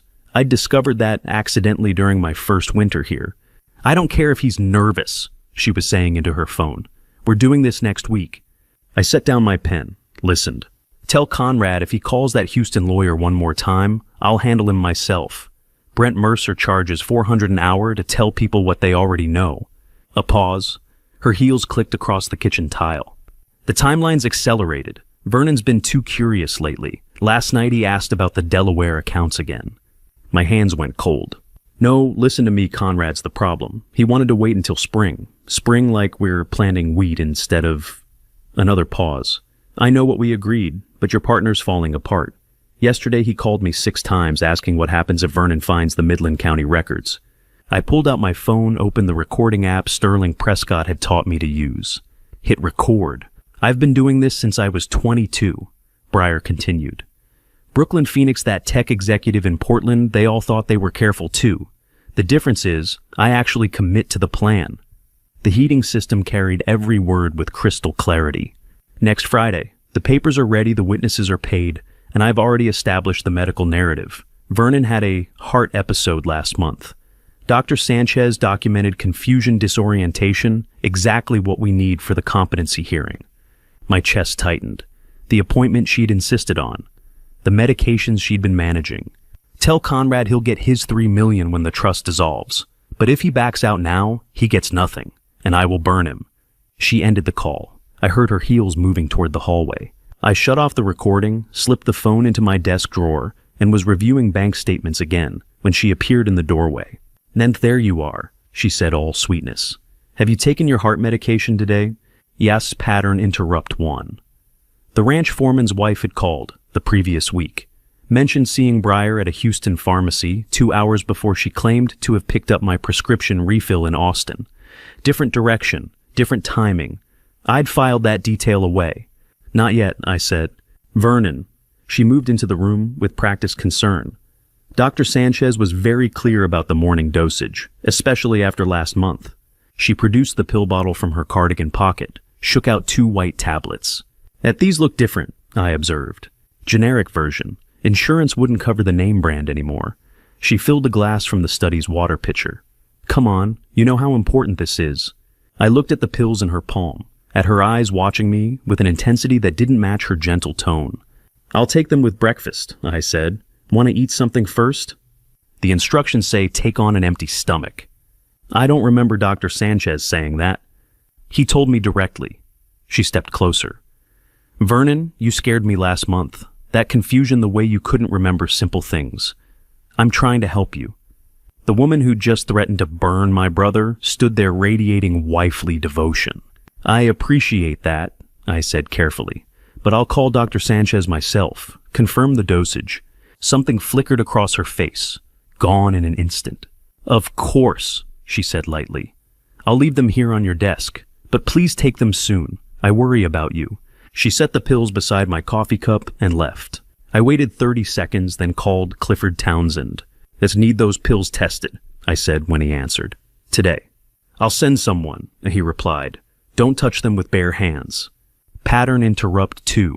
My father had left a letter in his safe. I'd found it 3 days after his funeral, sealed in an envelope with my name. One line still burned. "The worst betrayals come from people who've learned to fake love better than others feel it genuinely." Saturday morning, I woke to chest pain. Not severe, but present. A tightness that made breathing deliberate. Breyer heard me stirring, appeared in the bedroom doorway in her silk robe. "Vernon, what's wrong?" "Just tight chest," I managed. "Probably nothing." "Oh, God." She rushed forward with flawless panic. "Where's your medication? Did you take yesterday's dose?" "Oh, That's why you're having symptoms." She grabbed the bottle from her nightstand, a different bottle I noticed. "Here, take 2 now." The pain intensified. Real pain. My left arm tingled. "Should we call an ambulance?" She asked, phone already in hand. "No," I said. "Just need a minute." "You're being stubborn." She pressed the pills toward me. "Take these. Dr. Sanchez said missing doses could cause exactly this kind of episode." I looked at her face. The perfect concern. The careful urgency. The woman who'd said, "I actually commit to the plan." "Breyer," I said quietly, "what's really in those pills?" Her expression didn't change, but her hand did steadied when it should have trembled. "Your heart medication," she said. "What else would it be?" The tightness in my chest began to ease. Not a heart attack, I realized. Panic. Fear manifesting physically. "I'm calling Clifford," I said. "And Sterling. And maybe Walter Garrison at the FBI." Her mask finally cracked. "Vernon, get out of my bedroom." She stood there for 3 seconds, then smiled a different smile. Colder. "You don't have proof of anything," she said softly. "And Conrad will swear whatever I tell him to swear." We both know how this ends. She left. I heard her making a phone call from the hallway. My phone buzzed. Text from Clifford. Lab results Monday, but preliminary field test shows midazolam in those pills, not heart medication. Sedative. Same drug found in 4 suspicious deaths in 3 states. Get out of that house now. I was pulling on clothes when I heard Breyer's voice again, carrying through the ventilation system from the kitchen below. A change of plans, she was saying. We move tomorrow, tonight if I can arrange it. Yes, I'm sure, because he knows. And if he talks to the FBI before we file those competency papers, we lose everything. Outside my window, the first snow of December began to fall. My daughter stood in the doorway looking 38 and holding a sheriff's warning I never wanted her to need. The snow had stopped falling an hour after I'd heard Breyer's voice through the ventilation system. I'd packed a bag called Sterling Prescott and was walking to my truck when headlights cut through the December darkness. The rental sedan parked beside the fence, and Celeste emerged taller than I remembered her mother's cheekbones, 8 years of California architecture work in her confident stride. Waits. One word, 8 years compressed into 2 syllables. Clifford called you, I said. Yesterday morning. She crossed the distance between us. Told me your wife is trying to kill you, and my uncle is helping. I was on a plane 4 hours later. She'd left in March 2015, 3 weeks after her mother's diagnosis. Said things during that last argument I'd replayed 10,000 times. The worst, you never loved her enough, Dad. You were always too busy being the hero lawyer to just be her husband. I'd let her go. Thought time would soften it. Instead, time had just made the silence longer. You shouldn't have come, I said. It's dangerous. Clifford said you were staying in the house. She picked up my bag. That's the dangerous part. You're coming home with me. Hotel in town. Sterling's meeting us there. Breyer. Can't kill you if you're not here. She started walking toward the house. I need 5 minutes inside. There's something Clifford said you'd want to show me. Inside the study, I pulled the leather folder from the safe, set it on the desk between us. Clifford told me Breyer's trying to take everything, Celeste said. The ranch, the trust, all of it. Let me show you what everything actually is. I opened the folder. The documents were ordered chronologically trust. Establishment, asset transfers, foundation charter. Celeste read the first page, then looked up. November 2021, she said slowly. 2 years ago. 2 months after Breyer and I married. She turned pages. Read aloud, Irrevocable Beneficiary, the Martha Caldwell Foundation. Transfer date November 8th, 2021. Assets conveyed Caldwell Ranch real property mineral rights, investment portfolio, business holdings. She looked up. You gave away everything. Not gave away, protected. The foundation supports ovarian cancer research at MD Anderson. Your mother's legacy doing the work she'd have done if she'd had time. Celeste kept reading. Her finger stopped on a line. Trustee authority Celeste Marie Caldwell with succession provisions. Her voice cracked. I'm the trustee. You've been the trustee since the day I signed it. The paperwork's been in California waiting for you at a law office in Santa Monica. They've sent 3 certified letters. I moved offices last year. She sat down hard. Dad, does Breyer know? No, and neither does Conrad. Their Delaware LLC holds power of attorney over accounts I closed 2 years ago. They've been chasing shadows. The power of attorney's worthless, she said, understanding spreading across her face. They can't touch any of this. Not a dollar. She flipped to the last page, stopped. Read the foundation's mission statement words I'd drafted alone at this desk, while Breyer slept upstairs not knowing the man she'd married, had learned from 30 years of courtroom strategy that the best defense is built before the attack begins. 6 months, Celeste said quietly. Clifford told me they've been planning this for 6 months, and the whole time there was nothing to steal. You know what checkmate looks like. It's watching your enemy realize they were never playing the game. You were. We drove to the hotel. Sterling met us there with Clifford. They'd coordinated the midazolam test results with an FBI field agent in Houston. Walter Garrison had authorized a quiet preliminary investigation.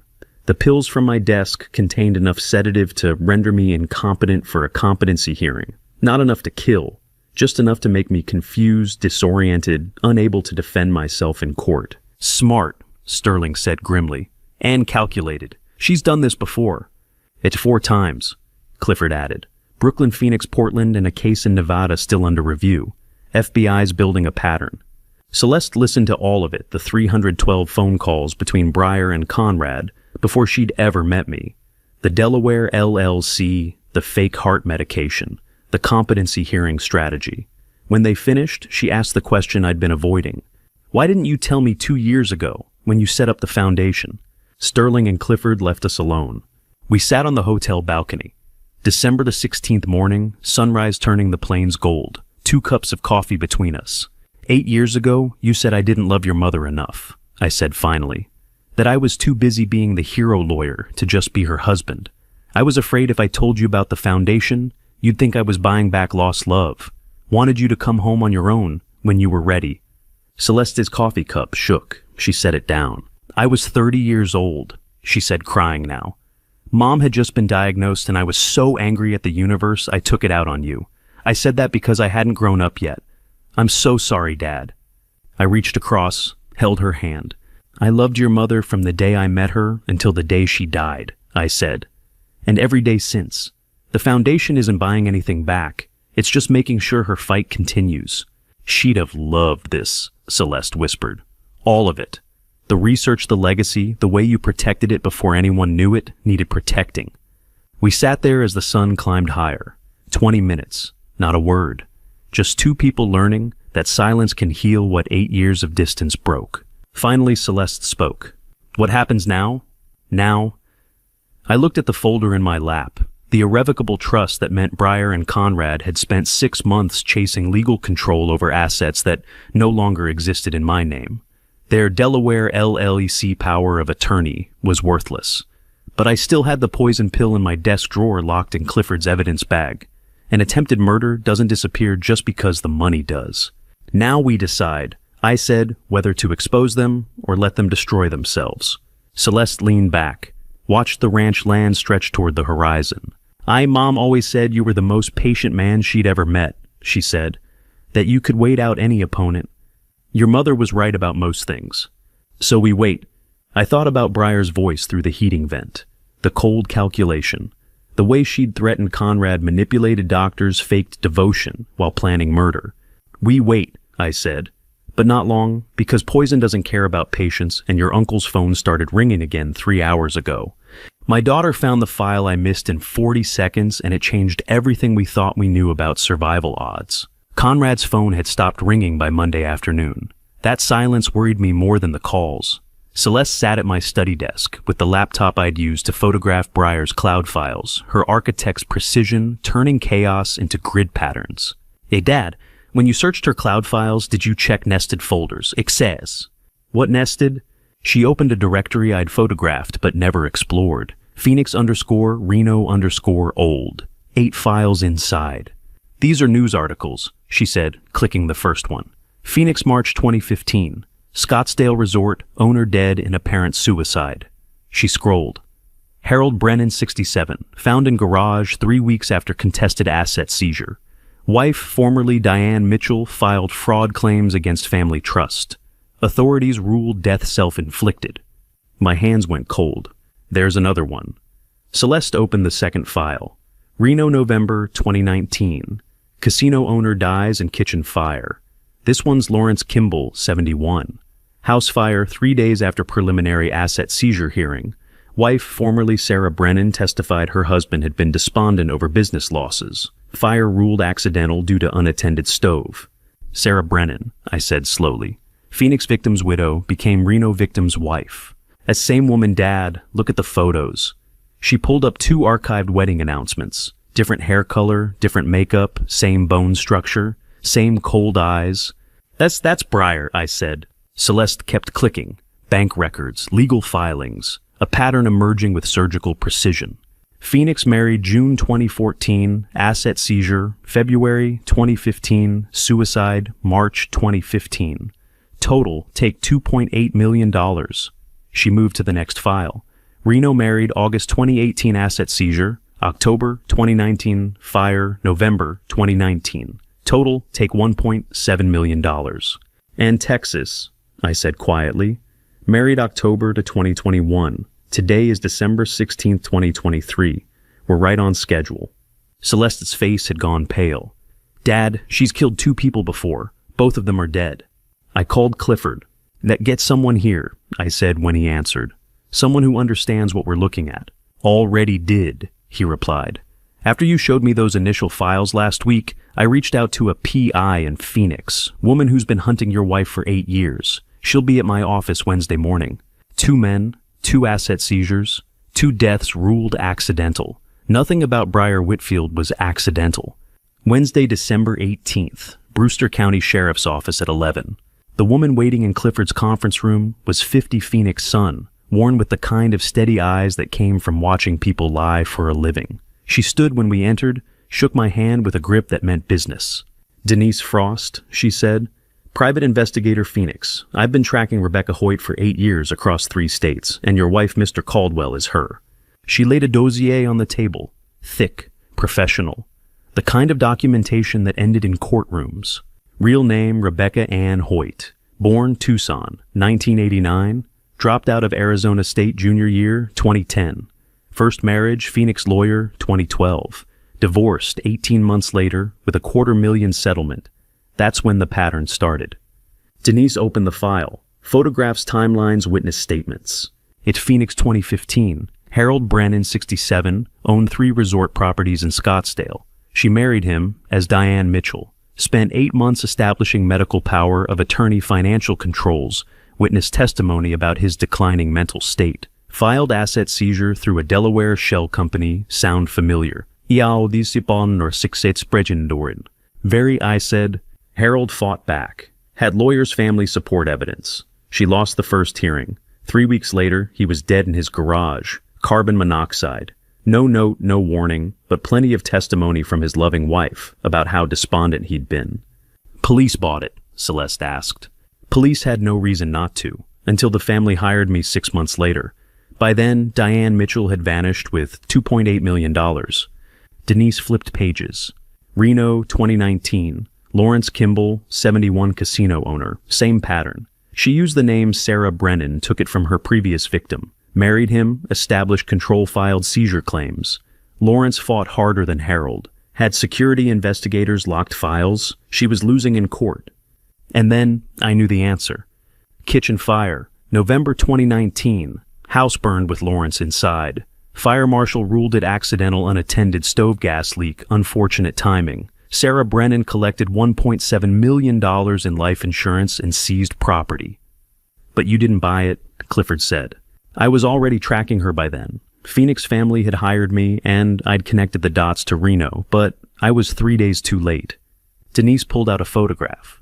Briar at a courthouse, different hair, same calculating smile. "She disappeared after Reno, went quiet for 2 years. I kept searching. Then last month a flag hit on one of my databases. Briar Whitfield, Texas, married October 2021 to Vernon Caldwell. I ran the photo." She looked at me. "It was her. And when Sheriff Townsend called me last week about your situation, I knew she was running the same playbook. Phoenix and Reno both have open warrants," Clifford added. "Fraud, elder abuse, suspected homicide. We've been coordinating quietly. FBI's interested too. Yeah, and I thought about the poison pills, the midazolam, the competency hearing strategy. She's already tried once," I said. "The fake heart medication. How do we stop her before she tries again?" "We don't stop her," Denise said. "We trap her, because this time she's not walking away. Some people spend 8 years chasing ghosts. Denise Frost spent 8 years building a cage. She spread surveillance equipment across the table, audio devices, video cameras, digital trackers. Here's what Phoenix and Reno didn't have," she said. "Advance warning, time to prepare. A victim who knows what's coming and can control the environment."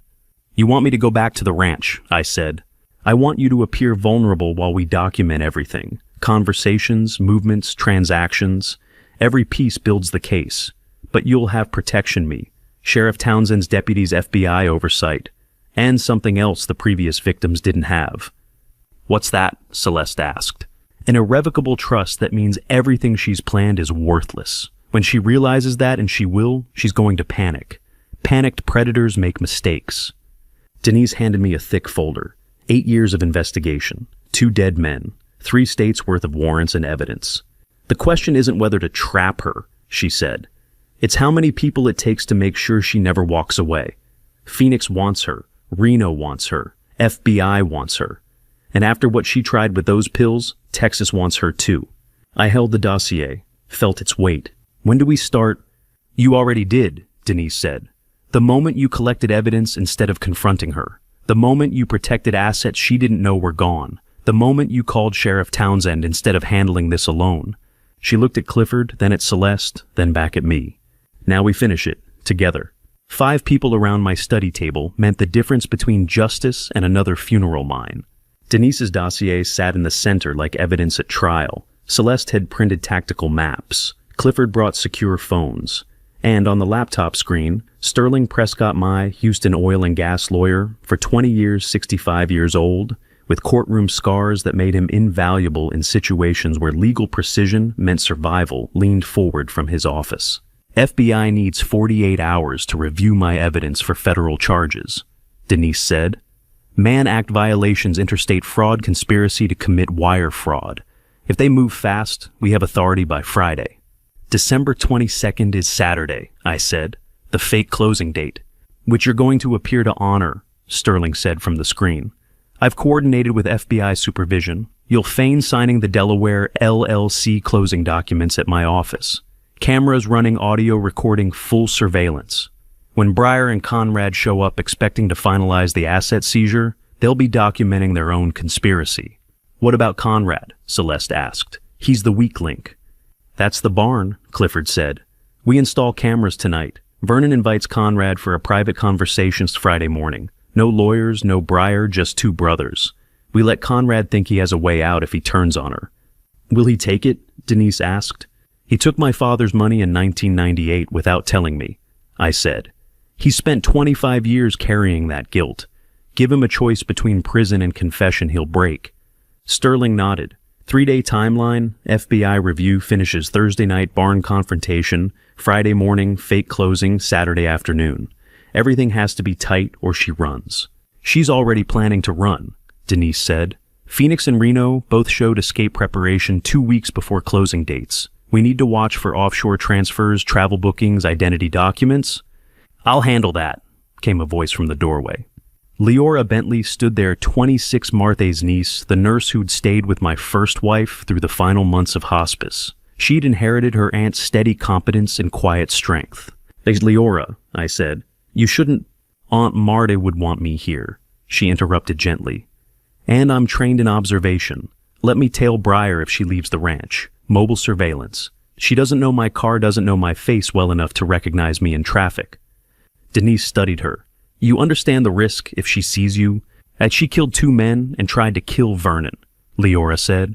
I understand exactly what she is. Celeste looked at me. I nodded.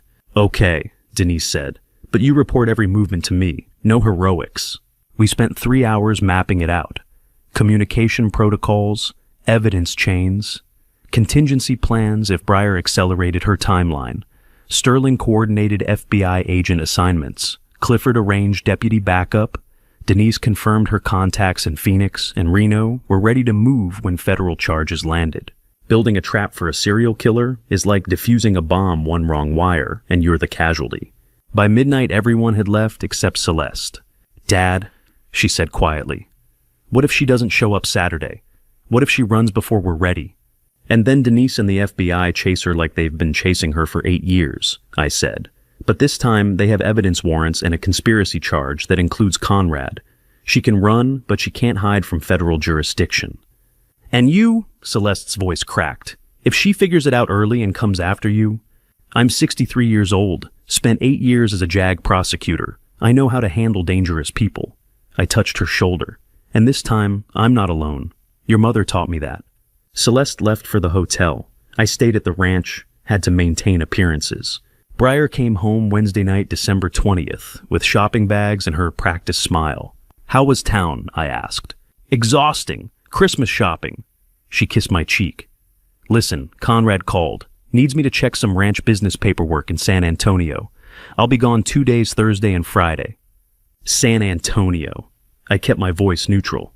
What kind of paperwork? Something about mineral rights transfers, legal documentation. She waved it away.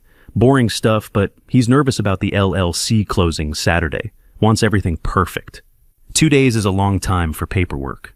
You know Conrad, obsessive about details. She smiled. I'll be back Friday night. Plenty of time before Saturday's signing. I pulled her close, kissed her like a man who believed his wife. Drive safe, I said. She left Thursday morning. I watched her SUV disappear down the ranch road, then called Leora. She's moving, heading south toward Highway 10. I'm 3 cars back, Leora replied. Silver sedan, she hasn't noticed. 2 hours later, my phone rang. Vernon, Leora said, voice tight. She didn't go to San Antonio. She's in Austin. Just parked outside an investment firm, Cayman Islands offshore licenses in the window. Then stay on her, photographs if you can. 15 minutes later, my phone buzzed with images. Breyer shaking hands with a man in an expensive suit. Breyer signing documents. Breyer accepting a folder marked with a Caribbean bank logo. I forwarded everything to Denise. Her response came fast. Phoenix and Reno both had escape routes set up 2 weeks out. She's following her script exactly. Austin firm specializes in Caribbean asset protection and identity documentation. She's not planning to be in the country when the closing falls apart. I called Clifford. She's preparing to abandon Conrad. Expected, he said.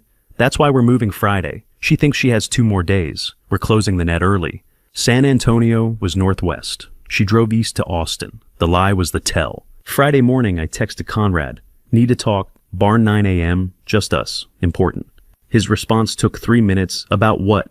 The father's letter. The $400,000. And the choice you're about to make. Another pause. Then, I'll be there. Denise sent final confirmation. Thursday night, FBI approved federal warrant package. Mann Act, interstate fraud, conspiracy, attempted murder facilitation. Agents standing by for Saturday closing. Phoenix and Reno warrants active. She's boxed. I looked at Leora's surveillance photos. Breyer's hand on the Cayman banker's shoulder. Her smile the same cold calculation she'd used in Phoenix and Reno, in my bedroom, when she'd offered me poison pills. She was preparing to vanish before the December 22nd closing, just like the pattern predicted. Leave Conrad holding the conspiracy, disappear into Caribbean offshore networks, wait 2 years, and start again with a new name and a new victim. But this time, she wasn't hunting an isolated widower who didn't know what was coming. This time, I was closing the net 3 days early. And when Conrad walked into that barn Friday morning, he'd have a choice: confession or prison. Either way, Breyer's pattern was breaking. I just had to survive until Saturday. My brother's voice on the wiretap had the sound of a man watching his partner board the lifeboat without him. Friday morning, December 21st. Clifford's office. The emergency wiretap warrant had come through at midnight. Federal judge in El Paso signed it based on Denise's interstate fraud evidence and the attempted poisoning. We sat in the surveillance room, listening to Conrad's phone ring for the 8th time in 2 hours. No answer. 9th call. 10th. Each one going to voicemail. On the 11th attempt, Breyer finally picked up. Her voice came through cold clipped. What? Where are you? Conrad's panic was audible. You said San Antonio. Your location shows Austin. Why are you in Austin? You aren't answering me. You aren't leaving me, are you? Silence on the line. 3 seconds, 4. Conrad, Breyer said slowly, like explaining something to a child. I'm handling details. Offshore accounts take precision. Did you think we'd keep money in Texas banks where Vernon's lawyers could freeze them? You didn't tell me about Austin. You didn't... I don't tell you everything. That's why this works. This isn't working, Conrad said, voice breaking. Brent Mercer called yesterday. Said someone's been asking questions about Phoenix, about Delaware LLCs, about... Mercer panics for a living. Ignore him. I can't ignore this. If Vernon finds out... Vernon's not finding out anything. Listen to me carefully. Her voice went hard. Don't panic. Be ready for the closing meeting in the ranch barn on the 22nd, tomorrow. Your brother will be there. I'll be there. Mercer will be there. We sign the papers, file the LLC transfer, and this is done. Finished. You get your $3 million, I get mine, and we never speak again. Never speak, what does that mean? It means exactly what I said. This is a business arrangement, Conrad. When it's done, it's done. She hung up. Conrad tried calling back twice. Both went to voicemail. Clifford looked at me. She's already abandoned him. He just doesn't know it yet. He knows, I said quietly. He's just hoping he's wrong. You can hear betrayal coming. It sounds like 11 unanswered phone calls in 3 hours. Saturday morning, December 22nd. The barn meeting was scheduled for 2 p.m. I was checking the camera placements Clifford's team had installed when Miguel found me in the stables. "Patron," he said, "need to talk, private." Miguel Ramirez had been my ranch foreman for 25 years, 55 years old, raised 6 kids, talked every spring about saving for his youngest daughter's college fund. Steady hands, honest eyes, the kind of man you trusted with your land and your livestock, because he'd never given you reason not to. He led me into an empty stall, shut the door, turned to face me with tears already streaming. "I'm not as good as you think," he said. My stomach tightened. "6 months ago, your brother came to me, offered me $50,000 if I installed reverse surveillance cameras to track your movements. Where you went, who you met with, what you did when Miss Breyer wasn't around." I said nothing, let him finish. "I took the money." Miguel's voice cracked. "I took it, Patron. Installed the cameras like he asked. 6 of them. Barn, study, window, garage, stable, office. I told myself I needed it for Maria's college. Told myself it wasn't really betrayal if I was just watching, not hurting." He pulled a canvas bag from behind a feed barrel, set it on the ground between us. But I never gave him a single second of video, not one frame. I kept the money in my locker untouched, waiting for this day. Knew it would come. Knew I'd have to choose. He opened the bag. Bundles of cash. A hard drive labeled with 6 months of dates. "Here, $50,000 and 6 months of footage he never saw. I'm so sorry. If you want me gone..." "Stop." I looked at the bag, at Miguel's face, at 25 years of mornings starting before dawn, of trust built in the small actions that make a ranch run. "That Conrad gave you $50,000. "Yes, Patron." "And you installed the cameras." "Yes." "But never gave him the footage." "Never, not 1 second." I pushed the bag back toward him with my boot. "You keep it. Use it for Maria's college fund you've talked about for 5 years. I know you're loyal." "But you took money from a desperate man who was trying to buy what he couldn't earn. That's not your sin. That's his." I put my hand on his shoulder. "But you have to stand with me the next 8 hours. Closing meeting happens in this barn at 2 p.m. Conrad will be there. Breyer will be there, their lawyer. FBI agents will be watching everything. Are you ready?" Miguel wiped his eyes, nodded. "I'm ready." "Good, because I need you to understand something." I squeezed his shoulder. "A 25-year friendship isn't bought for $50,000, only tested for $50,000, and you just passed. 25 years of friendship, tested for $50,000, proven in 8 seconds of decision." Miguel tried to speak, couldn't. We stood there in the stable, 2 men who had worked this land together long enough to know that loyalty isn't about never being tempted. It's about what you do when temptation offers you exactly what you need. He pulled me into a brief, hard embrace. Cowboy protocol, 3 seconds pat, on the back step away before emotion became uncomfortable. "The cameras," he said quietly, "they're still active. And the footage all 6 months, it shows Conrad coming to me, making the offer, checking in every week, asking for video. It's all there. You recorded his visits. Everyone. Figured if this day came, you'd want proof." He picked up the hard drive. "This is evidence, yes." "Yes," I said. "That's evidence." Miguel handed it to me. "Then use it. Whatever you need to do to protect this ranch, you do it. I'm with you." I looked at the hard drive. 6 months of Conrad's desperation documented by the man he'd tried to turn against me. 6 months of bribes and check-ins and increasingly frantic requests for surveillance that never came. At 2 p.m., Conrad would walk into that barn expecting an ally in Miguel, expecting the foreman he'd paid to be his eyes and ears. Instead, he'd face a unified front that included the man he'd tried to buy. I held Miguel's shoulder one more time. "Take 8 hours, I said. "Then this is over." 8 hours, he agreed. We walked out of the stables together. The December sun was high. The barn doors were open. Clifford's cameras were running. And somewhere in Austin, Breyer was packing for a closing meeting that would end very differently than she'd planned. I signed the papers that would steal everything I owned and asked my wife which moment in the 26 months since we'd married she'd actually love me. 2 p.m. December 22nd. 8 hours after Miguel's confession. Breyer entered my study wearing silk and turquoise jewelry. She carried the Delaware LLC closing papers in a leather portfolio. "Here they are, baby." She set them on my desk. "Final signatures. Then everything's protected. Conrad's coordinating with Brent Mercer in the barn at 4.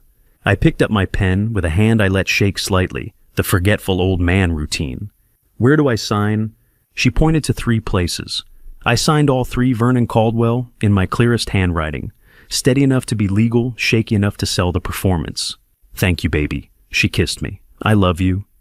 I love you too. I set down the pen. Which moment in our 26 months was the one where you actually loved me? She froze, half a second, eyes flickering calculation. Then recovered, smiled. Every moment, baby. Every single one. Good. I stood, kissed her forehead. Go meet my brother in the barn at 4 p.m. I'll be out shortly. Don't be too long. She left. I watched through the window as she walked toward the barn, the woman who'd planned my competency hearing while researching Cayman offshore accounts. The woman who'd called my brother 18 months before we'd ever met. 4 p.m. I stood on the ranch porch surveying positions. Miguel's voice crackled through the radio earpiece. Barn cameras live, Patron. All 6 angles recording. Doors fixed if you need fast exit. Yes, copy. Clifford next. 3 deputies with me, 200 yards West Hill. We see the barn door. Signal if you need us. Roger. Denise Frost. 2 FBI agents with me in the van back pasture. Federal warrants active. Your word, we move. Understood. Dark clouds rolled across the plains. High winds. First lightning crack split the sky to the north. I adjusted my cowboy hat. Felt the recording device in my shirt pocket. Felt the weight of 8 months of evidence, 26 months of marriage to a serial killer, 58 years of brotherhood about to end in a barn. Time to go to work, partners, I said into the radio. 3 voices confirmed. I walked toward the barn. Lightning announces itself before it strikes. So does justice if you're patient enough to watch the clouds gather. 4:25 p.m. The barn door creaked. 3 people waited inside. Breyer stood near the back wall. Conrad sat at the folding table. Papers spread in front of him. Brent Mercer, 47. Houston lawyer with expensive suit and cheaper ethics stood beside Conrad with a notary stamp. And there he is, Breyer said. We were starting to worry. Phone call ran long. I moved to the table. What's left to sign? Conrad pushed a sheet toward me. Final LLC transfer authorization. Your signature releases the trust assets to corporate structure. I looked at the paper, at my brother's shaking hand. Before I sign, I said slowly, why did you call my wife 47 times between April and now? The barn went silent. Lightning flashed through the wall slats. What? Conrad stammered. 47 calls. I checked phone records. And Breyer called you 18 months before she and I ever met. March 2021. You had 312 conversations before she walked into that Austin fundraiser where I accidentally met her. Breyer's arms uncrossed. Vernon, your real name is Rebecca Hoyt. I continued. Phoenix 2015, Harold Brennan, 67 resort owner. Asset seizure, garage, suicide. Reno, 2019, Lawrence Kimball, 71 casino owner. Asset seizure, kitchen fire. Conrad's face went pale. How do you... 2 people dead. Same pattern. Delaware LLC competency claims offshore escape accounts. I looked at Breyer. Except this time, you brought a partner. My brother. The man who needed money since 1998 when our father saved him from bankruptcy. 47 calls, 18 months before they met.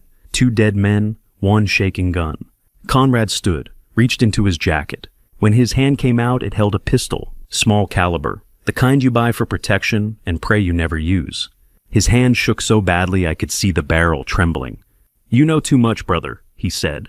Brent Mercer backed away, hands up. I'm just the notary. Shut up, Conrad snapped, gun still pointed at me. Vernon, you weren't supposed to figure this out. You were supposed to sign the papers, have the episode Breyer planned, and die, I finished. Like Harold, like Lawrence. It wasn't supposed to be like this. Tears streamed down his face. I just needed the money. Father left you everything, the ranch, the trust, the legacy. I got nothing. Bankruptcy in 98, failure in 2008, always your younger brother who couldn't measure up. So you partnered with a serial killer.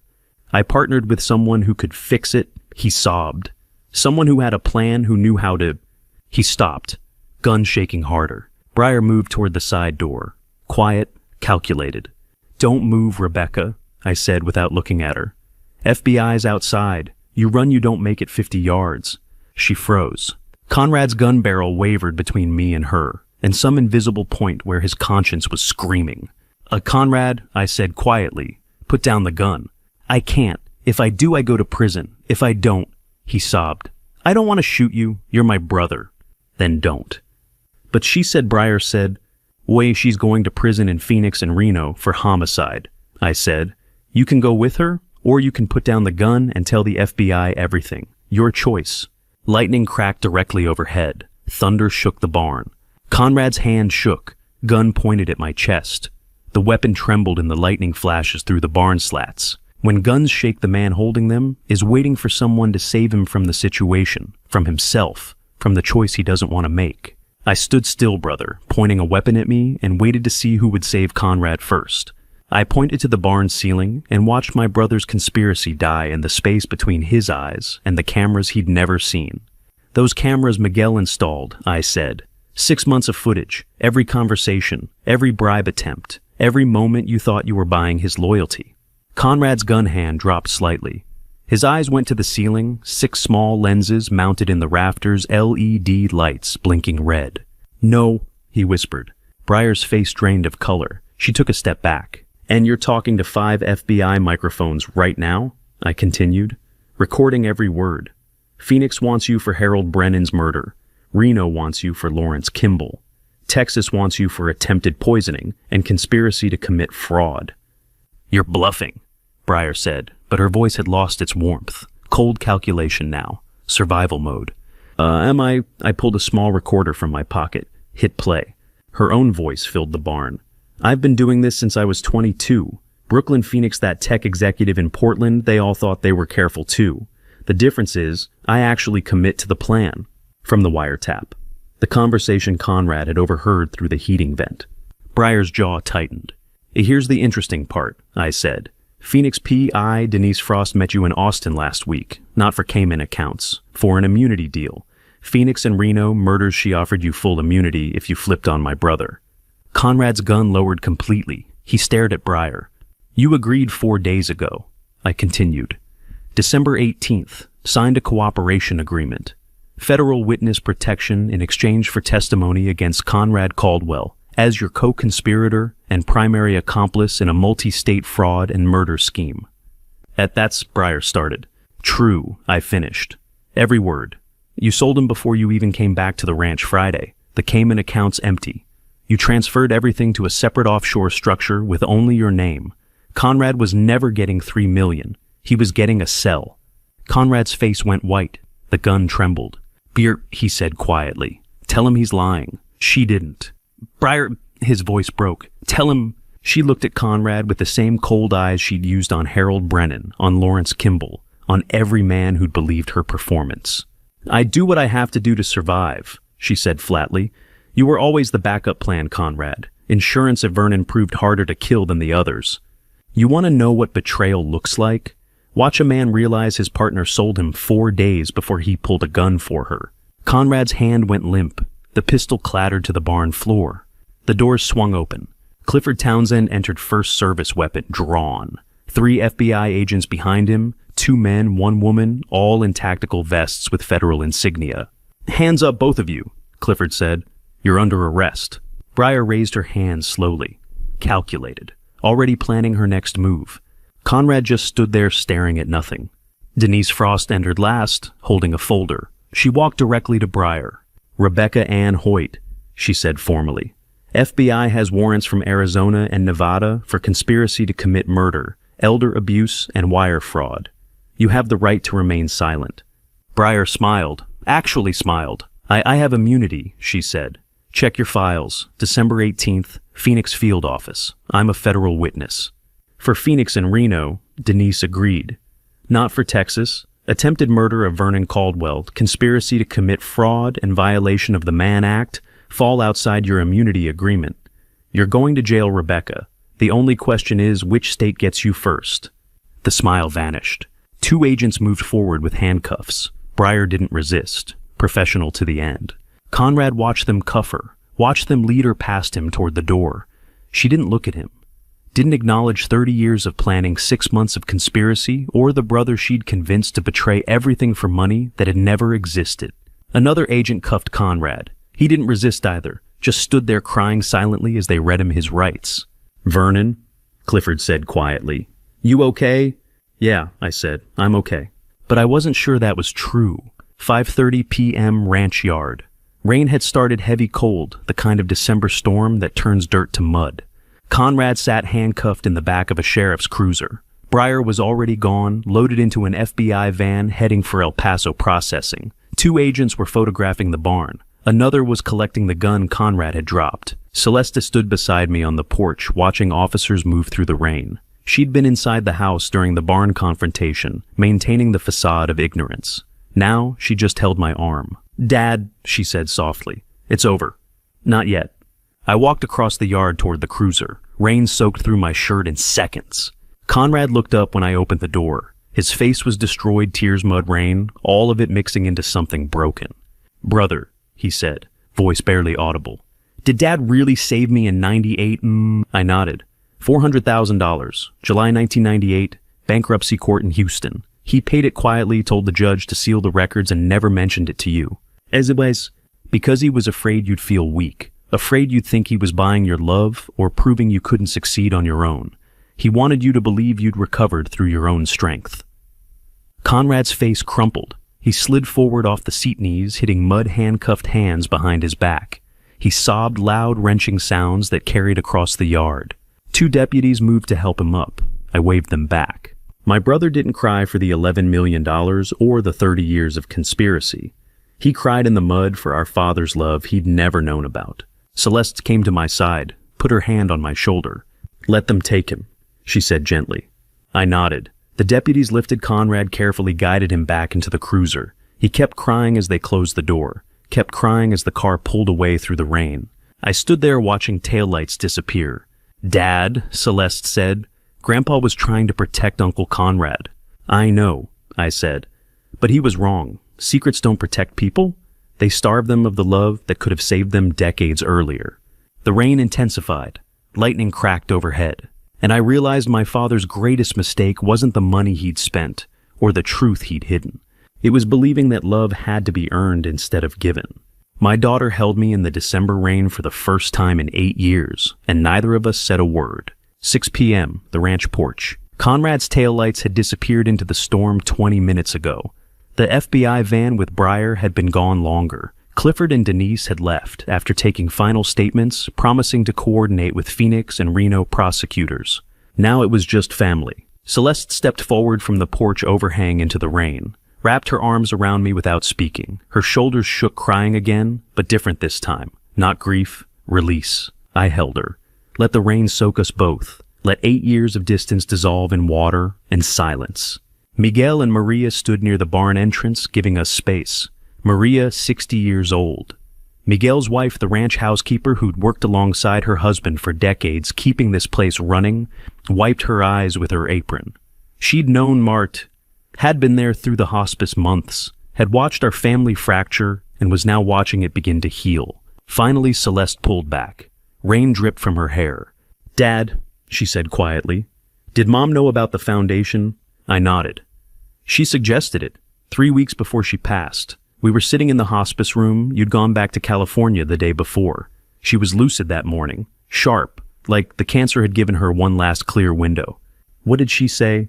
I could still hear Marta's voice, weak but certain. She said, "Turn pain into road for someone else. Don't let this disease win by making you bitter. Make it lose by helping the next family who walks this path." Nasur. Celeste's face crumpled. Second time she'd cried today.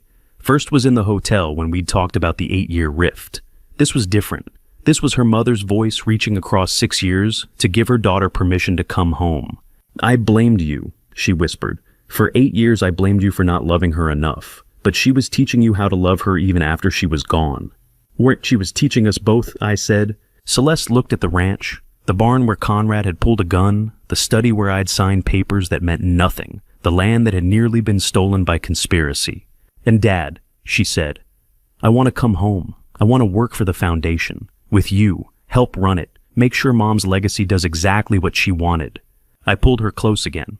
The foundation needs a CEO, someone who understands structure and planning and how to turn money into impact.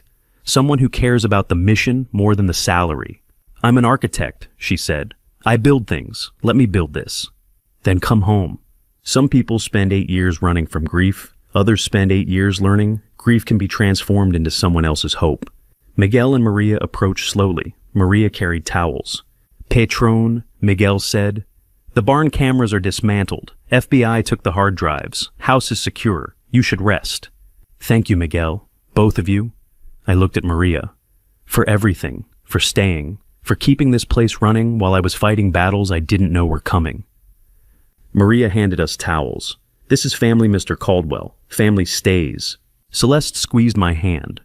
I'm going to the hotel. Pack, check out. I'll be back tomorrow to start planning the foundation transition. January 1st, I said.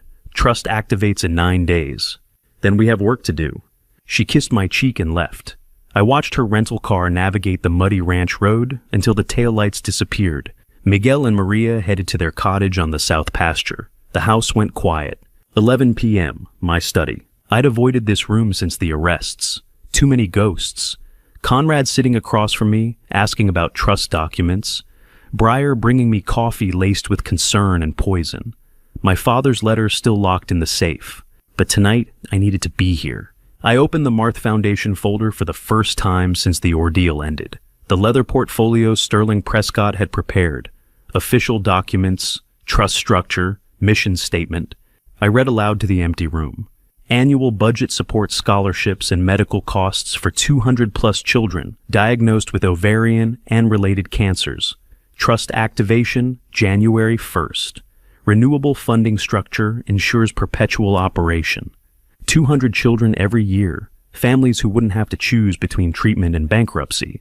Kids who'd get college scholarships even if their mothers didn't survive to see graduation.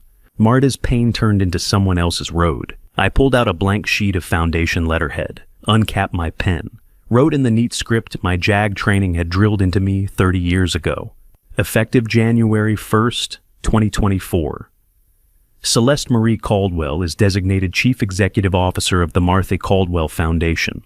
All operational authority, fiduciary responsibility, and strategic planning transfers to her oversight. Founder remains Chairman Emeritus in advisory capacity.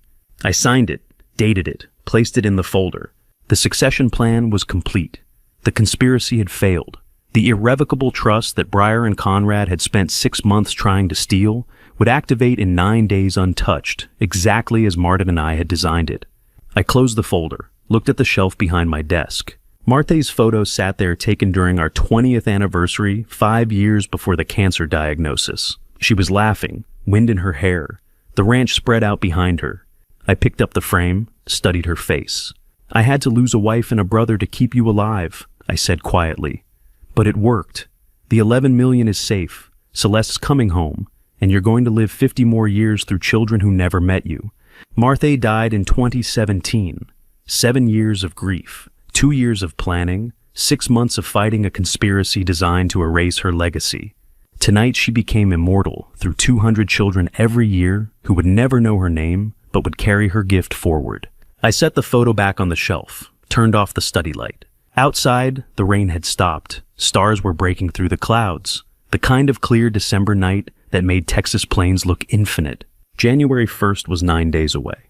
I'd lost a wife to cancer and a brother to betrayal, but Marta's foundation would outlive us all. And that I realized was what victory looked like when you fought for something bigger than revenge. The jury of 12 took 40 minutes to decide my brother deserved 25 years and my wife deserved 12. March 2024, Llano County Courthouse. Sparse courtroom with fluorescent lights and wooden benches worn smooth by decades of justice. 9 days had passed since the foundation launched on January 1st. 3 months since the December barn confrontation. 90 days of depositions, evidence review, and legal maneuvering that ended here sentencing day. Breyer sat at the prosecution table. Her cooperation agreement meant she testified against Conrad in exchange for reduced charges. No life sentence for the Phoenix and Reno murders. Just 12 years for conspiracy and fraud in Texas. She took the stand in an orange jumpsuit. No silk, no jewelry, no performance. I met Conrad Caldwell 18 months before I married Vernon, she said flatly. March 2021. He contacted me through a financial planning forum, said his brother had recently remarried after his first wife's death and was vulnerable. We planned the Delaware LLSE scheme together. The prosecutor walked her through Phoenix 2015, Harold Brennan, the resort owner, asset seizure, garage suicide. Then Reno 2019, Lawrence Kimball, casino owner, kitchen fire. Then Texas, Vernon Caldwell, ranch owner, attempted poisoning, irrevocable trust they'd spent 6 months trying to steal without realizing it was already gone. I testified for a reduced sentence, she concluded. Federal cooperation agreement. Phoenix and Reno want me for murder conspiracy. I gave them Conrad. Conrad sat at the defense table 20 feet away. His public defender had advised a plea deal 15 years. Conrad refused, wanted a trial, wanted to argue he'd been manipulated. The jury hadn't believed him. The judge read the verdict. Federal charges: conspiracy to commit murder, interstate fraud, wire fraud, elder abuse. Conrad James Caldwell, you are hereby sentenced to 25 years in federal prison without possibility of parole for 15 years. Conrad's shoulders collapsed. He didn't look at me. The judge turned to Breyer. Rebecca Ann Hoyt, in consideration of your cooperation agreement and testimony, you are sentenced to 12 years in federal prison with credit for cooperation. You will serve a minimum of 8 years before parole eligibility. Breyer nodded. She'd won. Even now she'd negotiated survival. Celeste sat beside me in the gallery. She squeezed my hand. Dad, she whispered, you don't have to say anything. I squeezed back. I won't. Clifford sat behind us, Denise Frost beside him, Sterling Prescott in the front row. They had all testified during the trial surveillance evidence wiretap recordings, Miguel's camera footage, the midazolam pill analysis. One more witness had provided crucial testimony. Pastor Howard Lancaster, 67 years old, the minister Conrad had confessed to 3 weeks before the barn confrontation. Lancaster had wrestled with confession privilege for days before providing an affidavit waiving it. His testimony about Conrad's guilt-ridden admission had sealed the case. The bailiff led Conrad out first, shackled, orange jumpsuit matching Breyer's. He looked at me as he passed, mouthed 2 words, I'm sorry. I didn't respond. Breyer walked past next. Didn't look at me, didn't look at anyone, just walked. 25 years, 12 years, 37 years of prison between a brother and a stranger who'd been my wife for 29 months. The courtroom emptied. Celeste and I stayed seated. It's over, she said quietly. Not yet, I replied. 3 months earlier, January 1st, 2024. The Martha Caldwell Foundation launch. Houston event venue. 50-plus reporters, medical researchers from MD Anderson, ovarian cancer advocacy groups, and Celeste, 38 years old, standing on stage as the foundation's first CEO, introducing the mission her mother had dreamed of 6 years ago. I'd given a 3-minute speech, short, precise, the way Marta would have wanted. My wife Marta died of ovarian cancer in 2017, I said into the microphone. She fought for 2 years. Near the end, she told me something I've carried every day since. She said, turn pain into road for someone else. This foundation is that road. I explained the structure. $11 million in perpetual endowment. Annual scholarships and medical cost assistance for 200 children diagnosed with ovarian and related cancers. Renewable funding, ensuring the program would outlive everyone in the room. Martha didn't get to see her grandchildren, I said, but her legacy will help 200 families every year. That's her gift. That's her road. The applause had been loud, but I'd only heard Marta's voice from 2017, 3 weeks before hospice, when she'd first suggested turning her death into someone else's survival. March 2024, ranch office. 2 days after sentencing. Celeste brought me an envelope. Plain. No return address. Warden sent this, she said. Breyer wrote it but never mailed it. He thought you should see it. I opened it. Single sheet of prison stationery. Handwriting I recognized. Vernon, I'm sorry I used Marty to trick you. I studied her obituary, her photos, her cancer timeline. I weaponized her memory to make you trust me. I didn't deserve to use her name in my lies. I hope your foundation saves what I tried to destroy. I won't write again. Rebecca. I read it twice, looked at Celeste. She called Marta by name, I said quietly. In 29 months of marriage, she never once said her name out loud. Always your wife, or your late wife, or she, never Marta. What are you going to do with it? Celeste asked. I walked to the fireplace, struck a match, held the letter to the flame. You burn letters when words come too late, or when the person who matters already heard the truth from heaven. The paper blackened, curled, turned to ash. Dad, Celeste said. Marta already forgave me, I said. From above, the moment I signed those foundation papers 2 years ago. The moment I chose her legacy over my pride. She doesn't need Rebecca Hoyt's apology. Neither do I. I watched the last corner of the letter disappear into flame. Some apologies arrive too late to matter. Some loves survive, even the people who tried to destroy them. Celeste stood beside me as the fire settled. The foundation funded its first 50 scholarships last week, she said. Applications from families in 12 states, kids fighting what Mom fought. We're changing lives, Dad. I looked at Marta's photo on the shelf. The same frame, the same smile. The woman who'd taught me that pain could be transformed if you were brave enough to let it. She knows, I said. Outside, March wind swept across the ranch. Spring coming, new season, new chapter.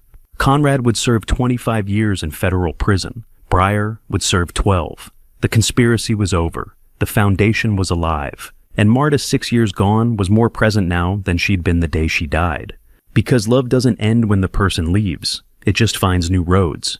Christmas came to the ranch a year after I'd almost lost it, and every person who'd saved it sat around my fire pit. December 25th, 2024, clear Texas sky, temperature dropping toward 30. Breyer's letter had burned in March. Conrad was serving year 1 of 25. The foundation had distributed scholarships to 50 families across 12 states, and my porch was full of people who'd fought beside me. Celeste brewed coffee in the kitchen. She had moved home permanently in April, converted the guest house into her office, and ran the foundation with careful planning. Miguel and Maria arrived first carrying foil-wrapped barbacoa. Maria set dishes on the table, while Miguel checked the fire pit mesquite wood, stacked precise. Leora came next with pecan pie, Martha's recipe. 26 years old, nursing full-time at the Llano Hospital, carrying her aunt's gentleness in everything she touched. Clifford pulled up in his truck, retired sheriff's badge still on his dashboard. He carried a bottle wrapped in cloth. But 30 years old, he said, unwrapping Kentucky bourbon. Saved it for a day that mattered. This is that day. Sterling arrived by helicopter landing in the South Pasture. Howard Lancaster drove from town in his modest sedan, pastor's collar visible. And then my son. Hayes pulled into the ranch drive at 4 p.m. 35 years old, my son from Mart, working oil deals in the Permian Basin, the way his mother had taught him, careful, strategic, honest. He embraced Celeste, shook hands all around, then found me. Dad, he said, Permian Basin deal closed yesterday. Mom would be proud of how you kept everything she built. I pulled him close. She'd be proud of you for building more. 9 people gathered around the fire pit. Howard gave the blessing. Lord, he said, hands open, we thank you for bringing this family through fire and returning them to fellowship.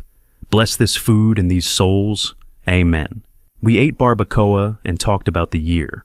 Celeste described foundation applications.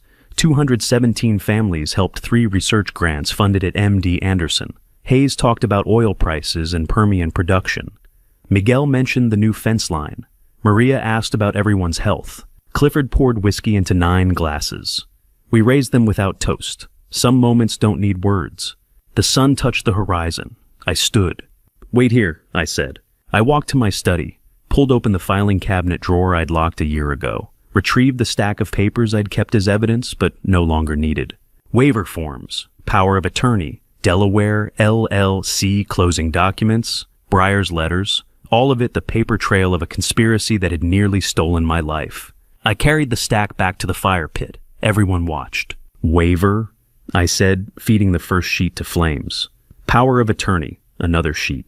Delaware closing documents, a thick bundle. Her letters, all of it lies. Watch it burn. The fire consumed them quickly. Paper curled black, turned to ash, rose into December sky. Miguel spoke quietly. Patron, some paper deserves fire more than filing cabinets. Celeste touched my shoulder as the flames rose. It's over, Dad. Really over. Paper burns faster than memory. The fraud documents disappeared in minutes, but the lessons would last the rest of my life. The gathering continued until dark. Stories, laughter. Leora's pecan pie served with Maria's coffee. Clifford's bourbon passed around again. Hayes and Celeste comparing business strategies.